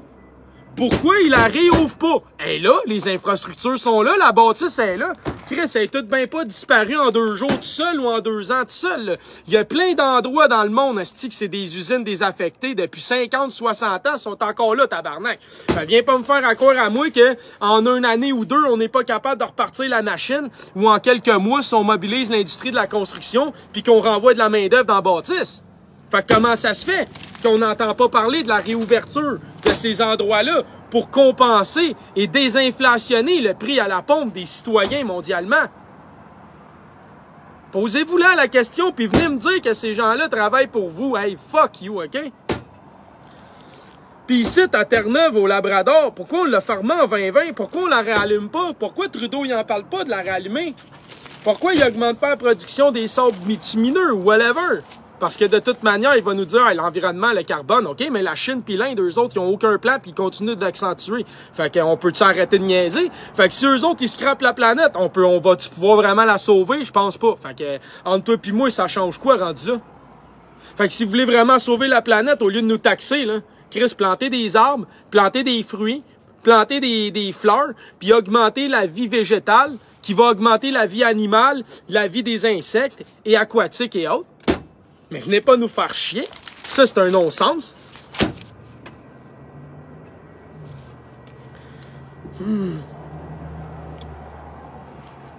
Ah, c'est ça. Il s'était resté rien qu'un petit bout. Chute du or en cause. Chute du or en cause. En dernier de tout. Le prix du diesel monte partout, mais la dégringolade du dollar canadien rend la situation encore pire pour nous. Le taux de change fait qu'on doit payer environ 32 cents de plus par litre. T'as écrit drette là en bas dans le journal. Chute du or, 32 cents de plus par litre. Oh, Jonathan, l'inflation, tout ça n'a pas rapport. Il y en a un qui rit, inquiétez-vous pas, laissez-les rire. Je te garantis qu'il manque d'éducation en s'il vous plaît, ce dude-là qui rit ou cette femme-là qui rit, cet être humain qui rit. Parce que si t'es vraiment un être humain conscient et libre et responsable, t'as de quoi t'activer en tabarnak, man. T'as de quoi allumer, là. T'as pas de quoi rire. T'as de quoi allumer, là. T'as de quoi réaliser que l'heure est grave puis que tu devrais agir au lieu de rire. Fait que juste pour montrer que c'est le cas un peu partout, en terminant, j'ai 2 audios encore. 2 ans de pandémie, 2 mois de guerre en Ukraine et des prix qui s'affolent. Plus de 7% d'inflation sur un an en Allemagne, c'est un record. Pour les Allemands, c'est sur les factures d'énergie que l'inflation est la plus spectaculaire, plus 35% en un an. Et les effets sont déjà bien visibles. Par exemple, pour faire des économies, l'eau des piscines extérieures de Berlin n'est plus chauffée qu'à 20 degrés. C'est 2 degrés de moins qu'en temps normal. Et ce n'est sans doute que le début des efforts que devront consentir ici les particuliers, les entreprises. Les autorités ont prévenu, si le gaz russe venait à être coupé, la flambée des prix serait telle que l'économie allemande plongerait immédiatement en récession. Douche froide sur le secteur de l'énergie, mais pas seulement. C'est ce qui nous attend, les amis? Une récession, mais une méchante récession monstre? Ça se pourrait-tu? Pense que ouais, hein? Pense que ouais, hein? Ben ouais, hein? Ben gadon. L'alimentaire coûte aussi plus. Le secteur de l'énergie, mais pas seulement. L'alimentaire coûte aussi plus cher. Au pays du burger, l'inflation est au plus haut depuis 40 ans. Ici, aux États-Unis, il existe un indice très sérieux suivi par de nombreux milieux économiques, le Big Mac Index, du nom de ce célèbre hamburger de la chaîne de restauration McDonald's. Cet indice mesure l'évolution des prix, le pouvoir d'achat, l'inflation. Et justement, eh bien, ce Big Mac, son prix a augmenté de 7%. Une nette augmentation de prix qui va beaucoup impacter les ménages américains, notamment les plus populaires qui consomment beaucoup ce type de restauration rapide. Et même là où la croissance économique est parmi la plus forte au monde, les prévisions sont pessimistes. Près de 7% d'inflation en Inde.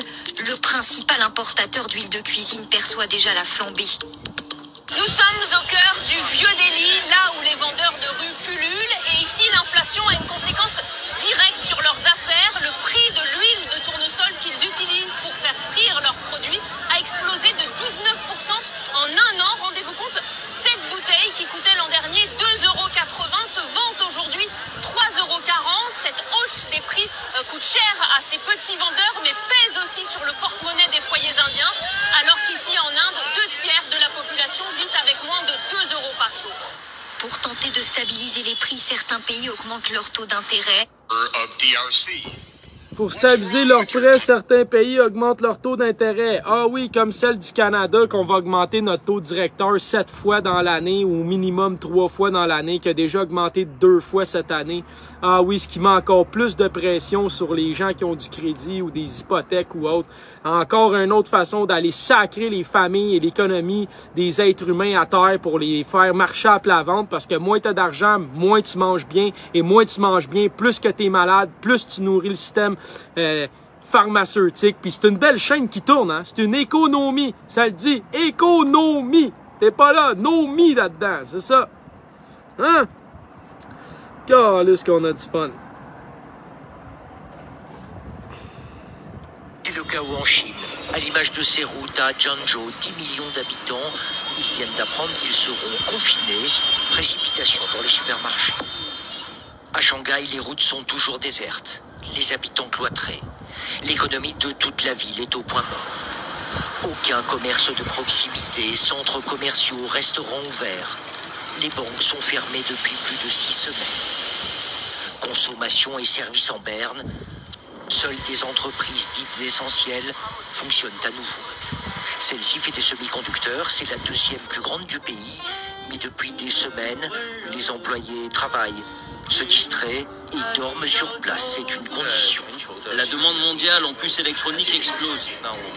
Nous devons faire le nécessaire pour continuer à produire assez de puces et nous assurer que nos sous-traitants ne soient pas en rupture de stock.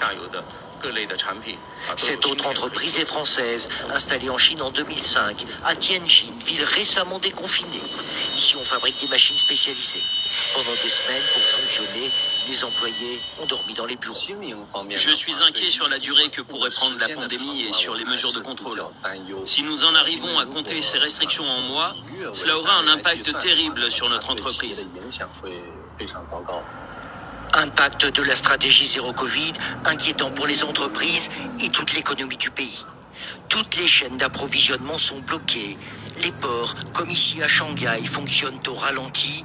L'activité a même chuté de 40%.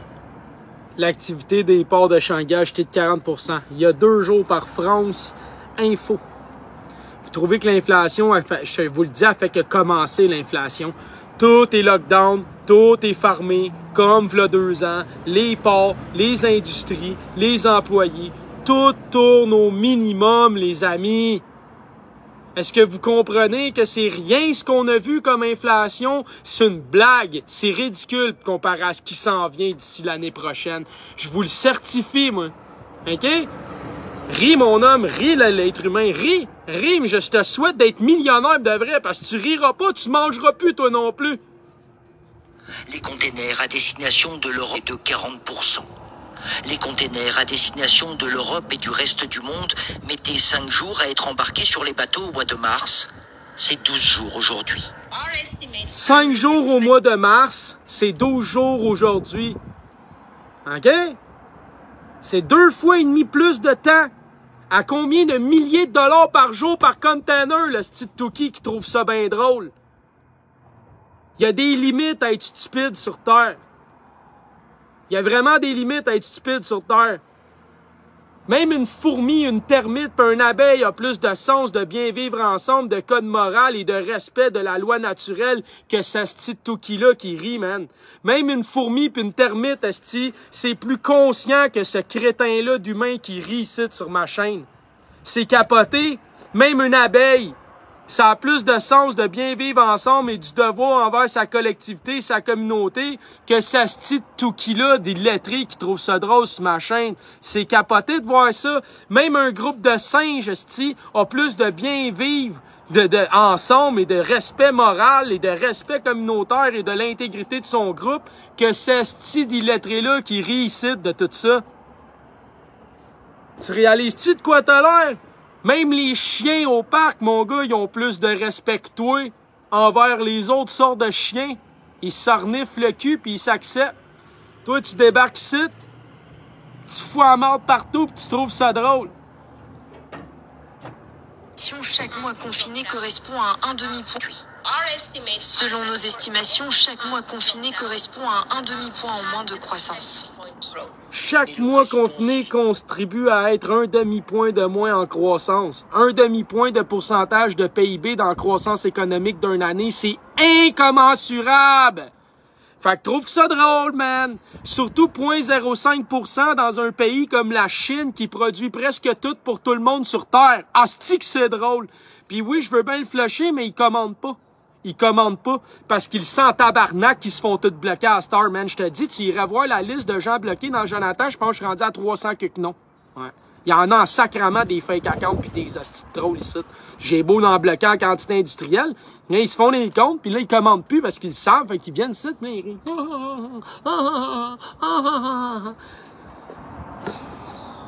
Il maintient une vingtaine de villes sont en confinement total ou partiel en Chine aujourd'hui. La Chine tablait sur une croissance de 5,5% pour 2022, mais avec tout... 2 ans de... OK, hein? Voilà ce qui se passe. Voilà ce qui est en train de se passer. OK? J'ai 2 autres vidéos que j'ai le goût de vous faire jouer. Fait que je vais les faire jouer tant qu'être là. Parce que je t'écœure, hein? OK? Fait que là, on va tomber dans un autre sujet, l'accès à l'information au Québec. On est supposé avoir droit, hein, c'est dans la charte, on est supposé avoir droit d'accès à l'information. Ben écoutons ça, les amis. Écoutons ça. Je leur propose ça à tous les ministres. Une carte d'affaires caviardée pour railler le gouvernement Legault. Nos révélations sur les entraves quant à l'accès à l'information alimentent les critiques de l'opposition. On va utiliser des faux prétextes, donner de la fausse information pour bloquer l'accès à des documents. On va donner de la fausse information pour bloquer l'accès aux documents qui dit Joël Arsenault, un député en chambre. What? Ils vont donner une fausse information pour justifier de ne pas donner l'information. Ça, c'est le gouvernement de la CAQ. Ça, c'est le gouvernement du Québec. I'm so proud to be a fucking Québécois, bébé. Surtout de voir l'autre Touki qui rit comme un malade. C'est qui me fait rire, man. Sérieusement, là, je serais curieux que tu viennes t'asseoir ici avec moi, puis qu'on jase en live, puis qu'on fasse l'heure de vérité de Joe l'Indigo. Je l'ai proposé au petit Albert, il a pas voulu. Je l'ai proposé à Marco Desmarais, il a pas voulu. Je l'ai proposé à Benjamin, Mark Jones, Aurélien, et je sais pas combien d'autres humains, asti, depuis 2 ans et demi. Il y en a jamais un tabarnak qui veut. Comment ça, si je suis drôle que ça, pis si je suis si stupide et crétin que je dis tellement de la merde à ce point-là. Mais ça, il y en a pas un tabarnak qui m'invite sur son show, qui vient dans mon show pour montrer à quel point que je dis n'importe quoi, hein, comme il m'appelait dans le temps Joe le Dingo. Hein? Mais, quand vous voulez, man, l'heure de vérité, hein, il y a un banc juste là. Ça va être pour toi. Pour bloquer l'accès à des documents. 3 responsables de l'accès aux documents expliquent à Radio-Canada être l'objet de pression. On dirait que tous les moyens sont bons pour refuser l'accès à un document, explique une de ses sources qui poursuit en disant « C'est fou comme la loi n'est plus respectée ». Ces sources ont voulu... C'est fou comme la loi n'est plus respectée. Ah! Excuse! C'est vrai! Il y a juste les petits crises de crétins comme Jonathan qui doivent plus se plier aux lois. J'avais oublié, parce que les corporations et les lois environnementales, on s'en calisse. Les droits de l'homme, puis ce qui donne le pouvoir législatif et la séparation des pouvoirs, on s'en calisse. Hein? La corruption par-dessus la tête des lobbyistes, on s'en calisse. Hein? La loi de l'accès à l'information, on s'en calisse. La loi électorale, on s'en calisse. La loi d'un droit d'accès à un soin médical, on s'en calisse. La loi d'aider quelqu'un qui est dans l'aide et le secours, qui était des aidants naturels pendant la COVID, on s'en calisse. Les garderies, l'économie, l'environnement, on s'en calisse. Ah, c'est la CAQ, ça. Puis nous autres, on s'en va les réélire, esti, au Québec. Ils projettent 100 députés sur 125 caquistes. Puis après ça, on ose me faire croire à moi que les Québécois, majoritairement, veulent un changement de gouvernement. Moi, je vais vous le redire, cette année, on vote pas pour un nouveau gouvernement, on vote pour un nouveau système, esti. Parce que clairement, un nouveau gouvernement, ça va être comme les anciens gouvernements, pis ça vaut pas de la tabarnak de marde. Fait que cette année, là, l'élection, c'est un nouveau système qu'on veut, pas un nouveau gouvernement. On veut une nouvelle manière de faire, une nouvelle approche. On veut un système qui est apte et compétent et qui est basé sur la vie, hein, et le bonheur de cette vie et la prospérité de cette vie, plutôt qu'un tabarnak de PIB, de style profit corporationniste de Desmarais, de Mackenzie, de Sirois, puis de tabarnak de corporations qu'on pourrait nommer jusqu'à la semaine prochaine. Ça suffit, là. Fait que cette année, là, on va voter pour quoi? Pas pour un nouveau gouvernement, pour un nouveau calice de système, un système citoyen, humain, conscient, basé sur le vivant, tabarnak, et non l'argent.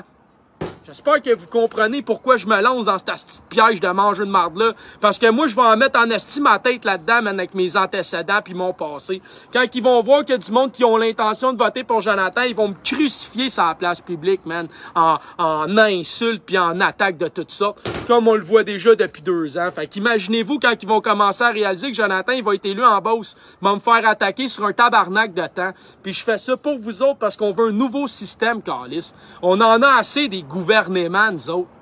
OK? Je te garantis que si je suis dans l'Assemblée nationale, là, la première personne à qui je m'en vais parler, là, c'est notre ami Michel Doyon ou le nouveau lieutenant-gouverneur, il a sûrement changé de nom.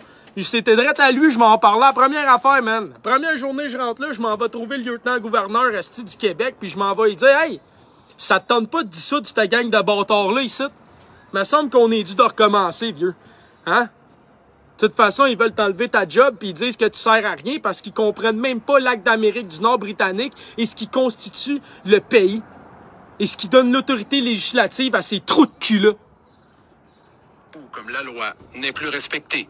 Ces sources ont voulu taire leur identité par peur de représailles. Ces sources ont voulu taire leur identité par peur de représailles. C'est normal, ça, dans un pays libre et démocratique, de bien vivre ensemble, que quelqu'un qui dit une vérité a peur de représailles? Fait que fais-moi pas croire à moi qu'on n'est pas en tyrannie pis en dictature législative, esti. Puis fais-moi pas croire à moi que toute personne qui est pas dans le rang n'a pas peur, justement, parce qu'ils doivent le faire cacher, masquer, camouflés, non identifiés, non visibles. Sinon quoi? Ben, ils subissent des représailles. Puis toi, t'oses me dire que t'es dans une société libre et démocratique avec une liberté d'expression? Va chier, tabarnak! Allume, man! Si t'es dans un pays libre, comment ça se fait que quelqu'un qui dénonce quelque chose doit se cacher par peur de représailles? Puis comment ça se fait que les médecins, les infirmières ou peu importe les personnes qui dénoncent perdent leur tabarnak de licence puis leur job puis finissent plus une scène décrédibilisée?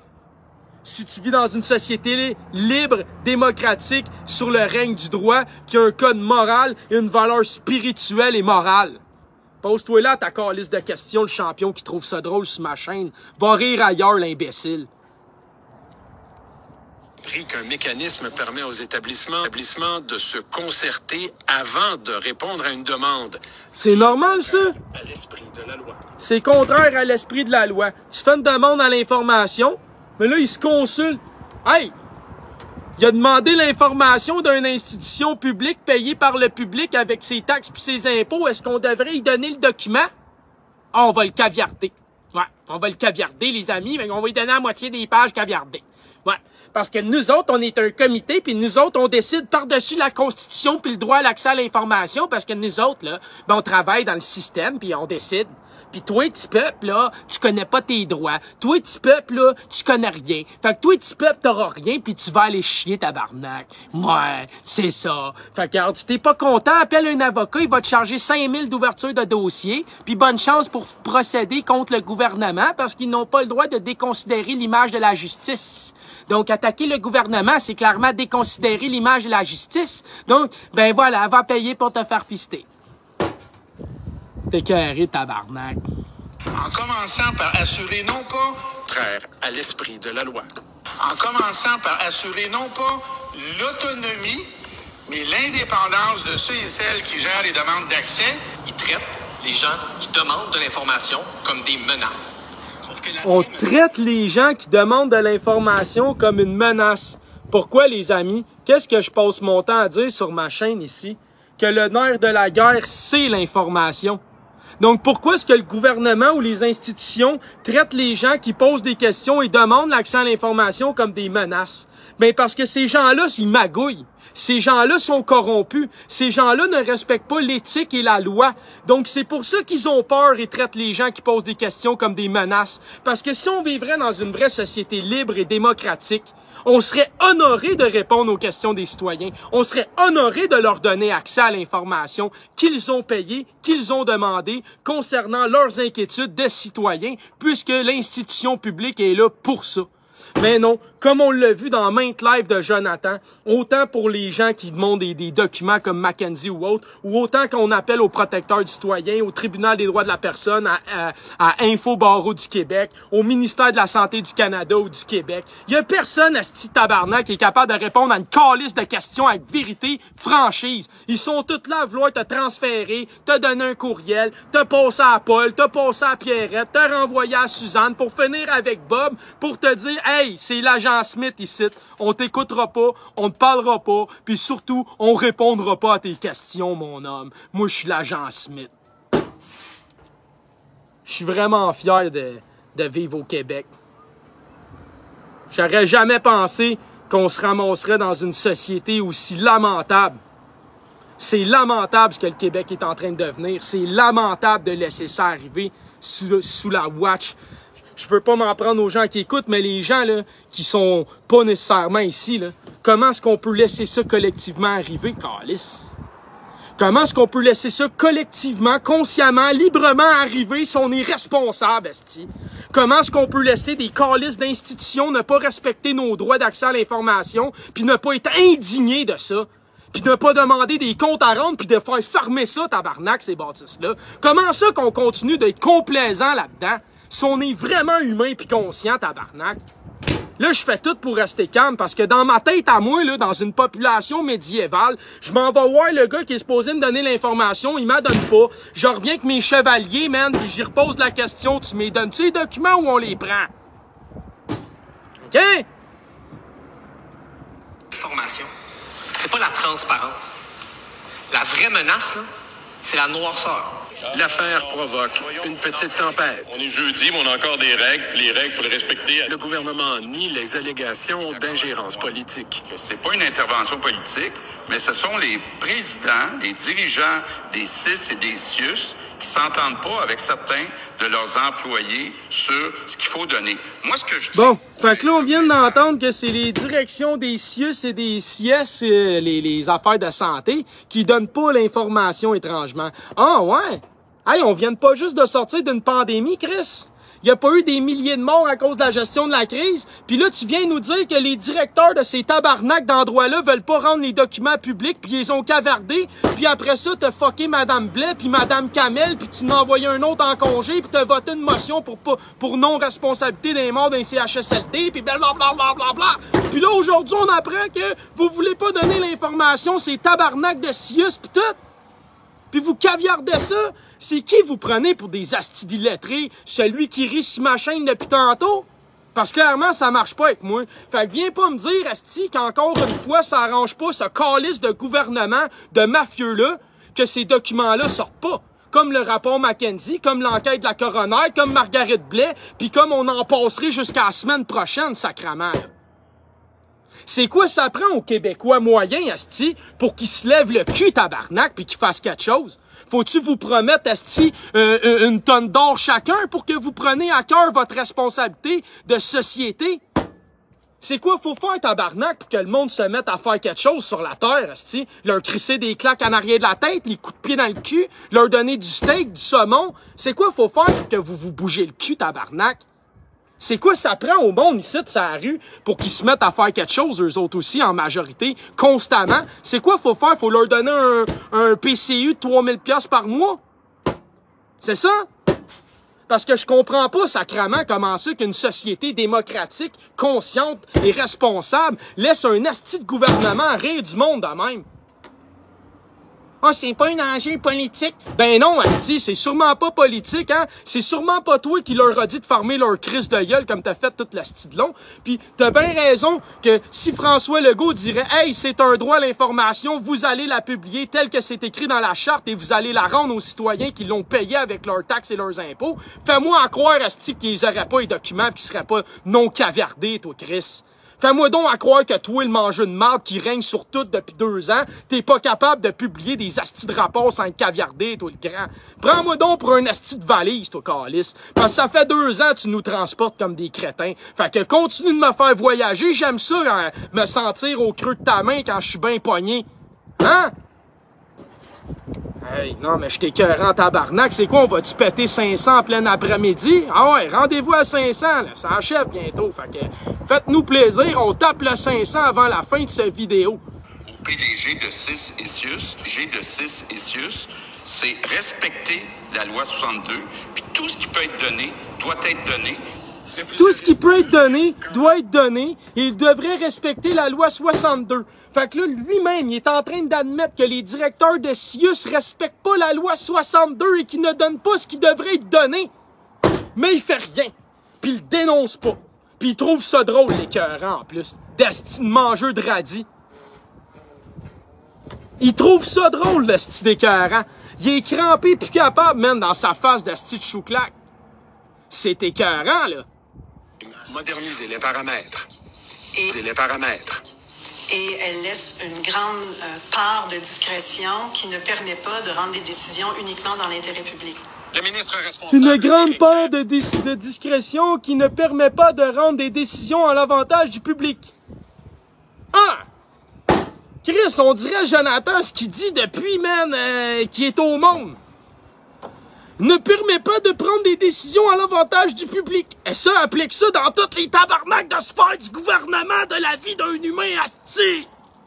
Hein, on a tapé 501. Voilà. 501. Hein?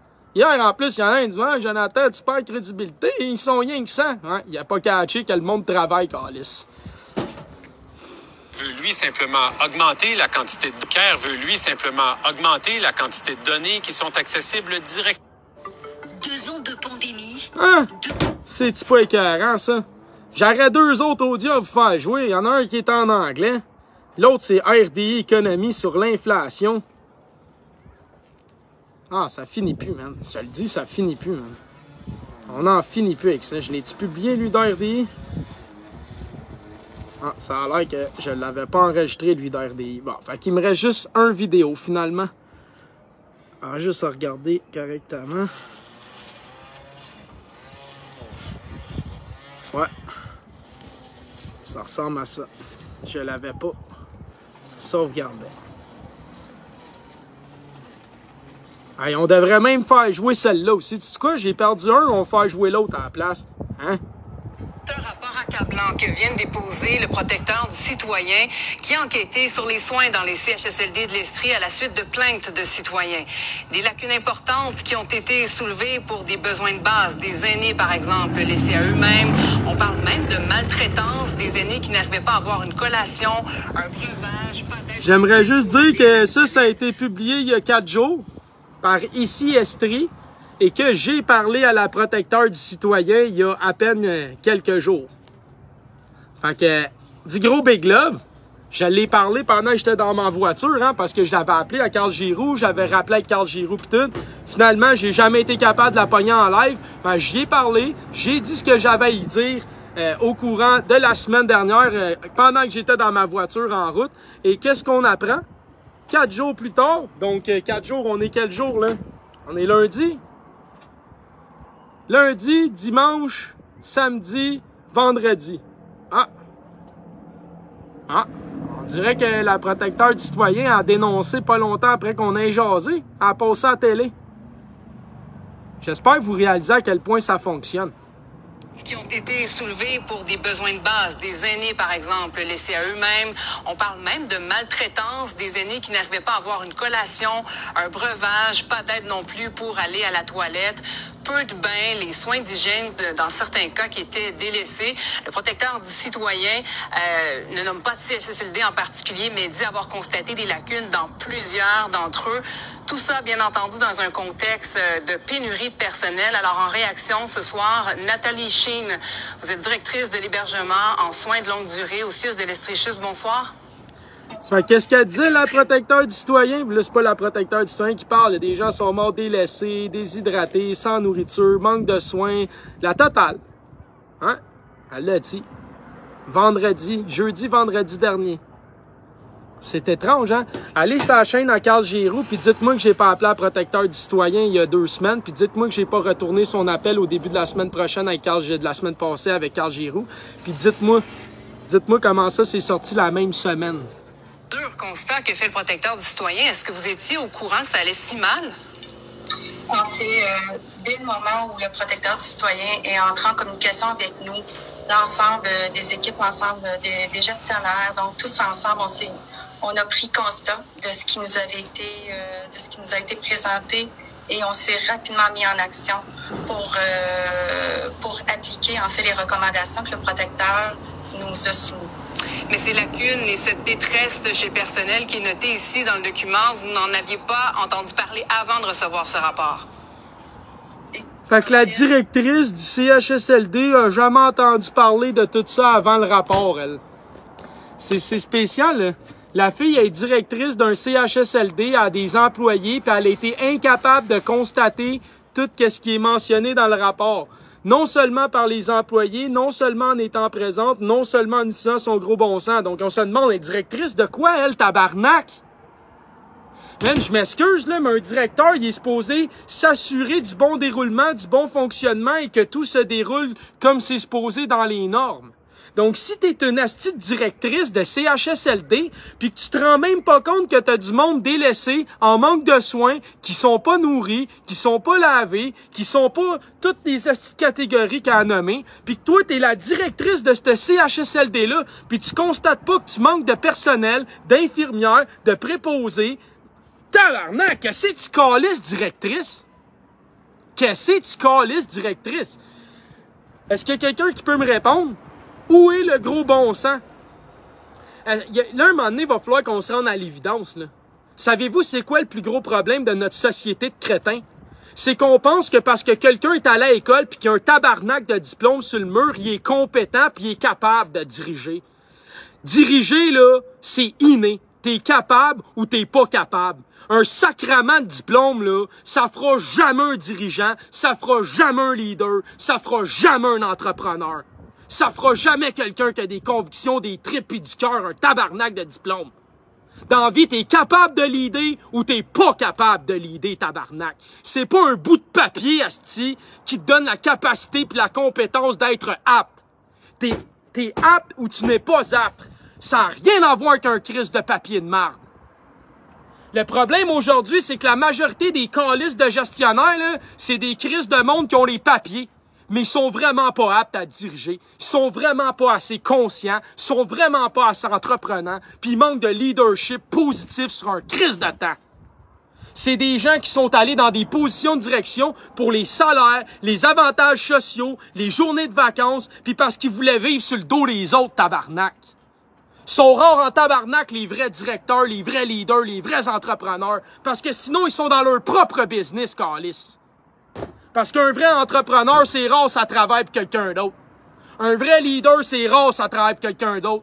Mais un tabarnak d'hypocrite qui veut juste un calice de salaire, il va s'infiltrer dans un esti d'institution publique, puis il va se faire graisser à la patte à glander sa calice de life.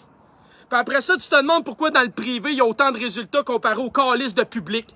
Parce qu'au public, on engage des astis diplômés d'incapables de tabarnak. Au lieu d'aller comme dans le privé, des entrepreneurs, des leaders, des gens de cœur, des fonceurs, sacrement. Du monde qui vont se brûler s'il faut, puis ils vont faire ce qu'il y a à faire. Au public, c'est juste des tabarnaks. Oh, j'ai un diplôme, je suis capable. Check la gestion de l'État, check la gestion de nos institutions, check la dégringolade de notre mode de vie, de notre économie, de nos forêts, de la biodiversité, puis j'en nommerai jusqu'aux soins de santé, câlisse. Ils sont écœuramment aptes, les diplômés, à diriger. C'est épouvantable, esti. Il y a des gens qui ont pas de diplôme, je te garantis, ils valent 100 fois mieux qu'un esti directeur diplômé, man. Elon Musk, il en avait pas plus de diplômes, esti, OK? Il y en a combien de génies, man, des non-diplômés? OK? La société a été construite par des entrepreneurs leaders non diplômés, tabarnak. Il n'y en avait pas d'école au début de l'humanité. On a construit des routes, on a construit des villes, des forteresses, des armes, de la métallurgie, de l'agroalimentaire, de la domestication, des canals, des bateaux, la totale, tabarnak. Il n'y en avait pas de diplôme. OK? Fait qu'allumez-les vos astis de neurones à un moment donné. Les diplômes, c'est le petit problème de la société. C'est la division numéro 1 de la classification des ouvriers, des salariés, puis des sacrements d'élite de mangeux de marde de ce bâtard. Oui, c'est normal d'avoir un gros bon sens puis d'être outillé dans la vie, mais c'est pas normal d'être différencié puis de manquer à manger parce que t'es pas diplômé, tabarnak. Tu restes un humain puis t'es capable de faire des choses pareilles, man. Crise de discrimination intellectuelle basée sur un tabarnak de bout de papier. Hey, je me torche avec du papier, OK? Dans l'ensemble de nos centres d'hébergement, on s'assure que les soins, les services sont donnés quotidiennement. Donc, nos premières actions sont, bien sûr, dans les soins de base à nos résidents. Donc, ça vient, d'après ce que je comprends... Nos premières actions sont dans les soins de base de nos résidents. Mais l'autre, elle le dit, esti, délaissé, déshydraté, pas lavé, pas à manger, pas de soins de santé. Mais nous, nos efforts, ils vont dans les soins de base de nos résidents. Mais elle s'est jamais rendu compte de ça avant que la commissionnaire l'appelle, puis c'est la directrice. Mais elle ose nous dire à la télé, la esti, ah non, nous, nos priorités, c'est les soins de base. OK, mais pourquoi ils n'ont pas eu à manger? Pourquoi ils n'ont pas été lavés? Pourquoi ils ont manqué de médicaments? Pourquoi ils ont été délaissés, déshydratés, abandonnés, euthanasiés? Puis que toi, tu viens de t'en rendre compte, la niaiseuse. Prise, ces lacunes, vous dites que vous mettez en place dès maintenant des choses pour corriger la situation. Dès maintenant. Vous mettez en place dès maintenant. Il y a 4 jours. Il y a 4 jours. Ça fait 2 ans, ça crève dans les CHSLD. Vous mettez en place dès maintenant. Es-tu 2 ans en retard, elle, là? Es-tu 2 ans en retard, elle, là?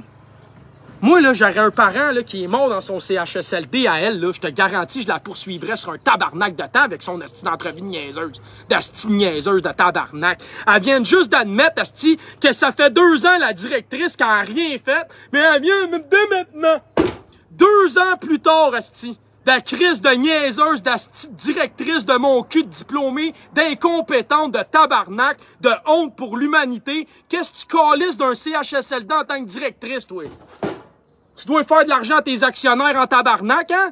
Ils doivent en faire en asti de l'argent à tes actionnaires en sauvant des couches, des repas, des bains, des salaires des employés, des traitements médicaux, puis en faisant crever du monde au début du mois, un coup qui vient de payer leur asti de mois complet, puis en faisant rentrer un nouveau dans la chambre qui va repayer le même mois que l'autre t'a payé juste avant de claquer. Ah, excuse, Jonathan, femme non ta gueule. Entre autres, de respecter cette directive ministérielle d'assurer la présence d'un infirmier, d'une infirmière dans chaque CHSLD durant le corps de travail. Est-ce que ça... Assurer la présence d'une infirmière par corps de travail. Une infirmière dans un CHSLD qui a 100 personnes, 30 personnes, 200 personnes. Une infirmière. Une infirmière par corps de travail. Une!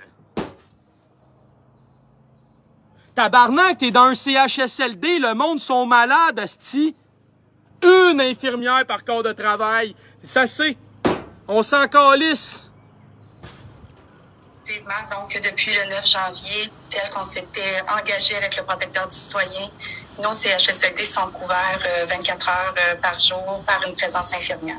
Quand on entend ça ce soir, ces conclusions-là, c'est sûr que ça peut engendrer des craintes là, pour les gens qui nous écoutent. Alors, comment est-ce que vous pouvez rassurer les gens ce soir, les aînés, leurs proches, qui s'inquiètent de voir à quel point la situation s'est dégradée durant cette période de pandémie? En fait, avec la pandémie, avec la pénurie de main-d'œuvre qui s'élicite déjà dans notre organisation, mais bien sûr à l'ensemble du Québec, on a mobilisé l'ensemble de nos équipes. Donc, pour pouvoir trouver des solutions pour assurer les soins et les services à l'ensemble de nos résidents, à la hauteur de ce qu'ils doivent recevoir aussi comme soins et services dans nos CHSLD en Estrie. Mais en même temps, la pénurie de personnel, ça, c'est pas réglé. Alors, comment vous allez vous y prendre? En fait, on a regardé avec les directions collaboratrices, donc nos collaborateurs à l'interne, aussi avec nos partenaires. On est quand même un milieu en Estrie où il y a plusieurs services d'éducation. Donc, voir comment on pouvait attirer de la main-d'œuvre dans nos CHSLD. Donc, on a actuellement un projet avec l'Université de Sherbrooke et la direction des soins infirmiers de notre organisation pour accueillir des externes en soins. Donc, projet innovant qui a été mis en place l'été dernier et pour lequel cette année, on voit comment le projet a été apprécié par nos étudiants et ils reviennent travailler avec nous. Tu viens de le dire, hein? Il a été admis à 24 ans. Il a fait quoi avant 24 ans? Parce que moi, avec mon homme à l'âge que j'ai là, je peux aller directement à l'université, tu le savais-tu? Tu le savais-tu? Fait que quand tu me dis, là, Anna Asna, qu'Elon Musk il a été admis pour un PhD à Stanford à 24 ans, est-ce que ça veut dire qu'il a fait son primaire, son secondaire, ça? Parce que moi, là, à l'âge que j'ai là, je peux aller directement à l'université.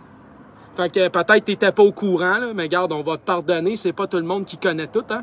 Fait qu'indirectement, dis-moi qu'à l'âge que j'ai là, 35 ans, je ne peux ne pas... Dis-moi que je suis pas en mesure d'aller directement à l'université. Dis-moi les dons, ça.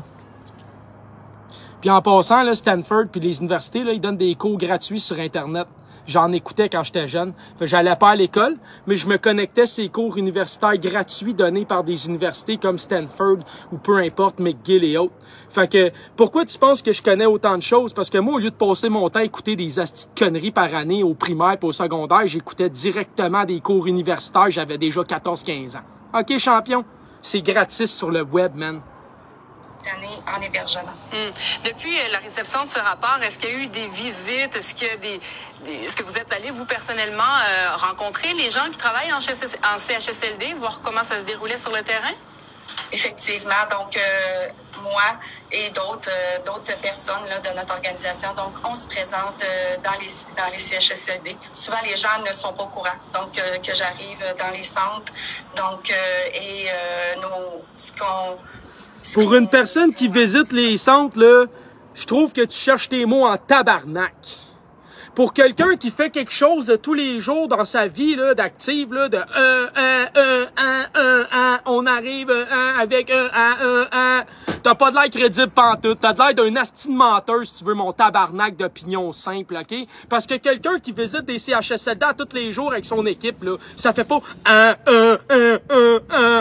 pis ça cherche pas quoi dire pendant une minute, calice. OK? Ça a des exemples concrets à garrocher, puis ça se pose pas de questions, puis ça cherche pas quoi dire quelqu'un qui fait vraiment ce qu'il dit qu'il fait, calice. Asti, je sais pas c'est qui t'essayes de prendre pour un asti de 2 de pique encore ici, la grande. On demande aussi à nos équipes de gestion, c'est d'être en proximité, donc d'être sur leurs unités de soins, leurs unités d'hébergement et d'aller discuter avec les résidents, d'aller discuter avec les... Fait qu'elle dit et d'aller, mais elle disait qui? Son comité, ses adjoints. Fait qu'elle dit pas et on va discuter. Non. Et voilà, elle s'est pas inclus, là, tout de suite après la niaiseuse. Regardez comment elle est niaiseuse. Regardez comment c'est facile d'éfoncer des astis d'illettrés qui se trouvent intelligents. Regardez bien la asti niaiseuse. Checkez bien, on recule. Ça, là, c'est une directrice. C'est la sommité intellectuelle diplômée d'une université, ça. Une crise de 2 de pique. Les CHSLD. Souvent, les gens ne sont pas au courant. Donc, que j'arrive dans les centres. Donc, ce qu'on voit ou ce qu'on demande aussi à nos équipes de gestion, c'est d'être en proximité. Donc, d'être sur leurs unités de soins, leurs unités d'hébergement. Fait qu'elle dit à leur équipe de proximité qui leur demande. À ses équipes de proximité, donc pas elle. Donc pourquoi quand elle a dit oui, elle patinait comme une crise de folle? Déjà là, elle est passée d'être inclus à ses équipes de proximité. Déjà là, elle avait de se désinclure. Mais elle venait juste de dire qu'elle le faisait. Mais là, attends, elle va encore s'auto-puncher tout seul, la niaiseuse. Discuter avec les résidents, d'aller discuter avec les proches aidants. Donc, aussi être en communication avec nos comités de résidents qui peuvent nous amener de l'information importante. Et présentement, on est en sondage avec nos équipes de soins, mais aussi actuellement en sondage avec les proches aidants et leurs familles. Et le protecteur du citoyen qui va s'assurer que c'est son comité qui gère ça. Dans son rapport soit mise en place et rapidement. Merci beaucoup, Mme Ching, d'avoir été avec nous. Avec plaisir. J'espère que vous comprenez qu'elle est directrice d'un CHSLD. Ça y a pris au-dessus de 2 ans à catcher que, écoute, il y a du monde qui crève là-dedans, c'est pas normal. Il a fallu que la protecteur du citoyen l'appelle, puis elle vienne de mettre en place les mesures. Puis après ça, elle dit qu'elle s'implique, qu'elle va prendre les sondages, qu'elle parle aux gens, mais après ça, elle dit que c'est son équipe et son comité. Je me demande, c'est pas elle, la directrice des CIUS, qui veut cavarder justement les informations comme on le montrait juste avant avec l'accès à l'information. Ça doit les avantager, hein? Des madames comme elle, je me posais la question. Fait que j'espère que vous avez aimé ce live-là qui est rempli d'informations plus que pertinentes et de calices de vérité d'un citoyen aguerri averti qui en a son asti de cul de vivre dans Zombieland.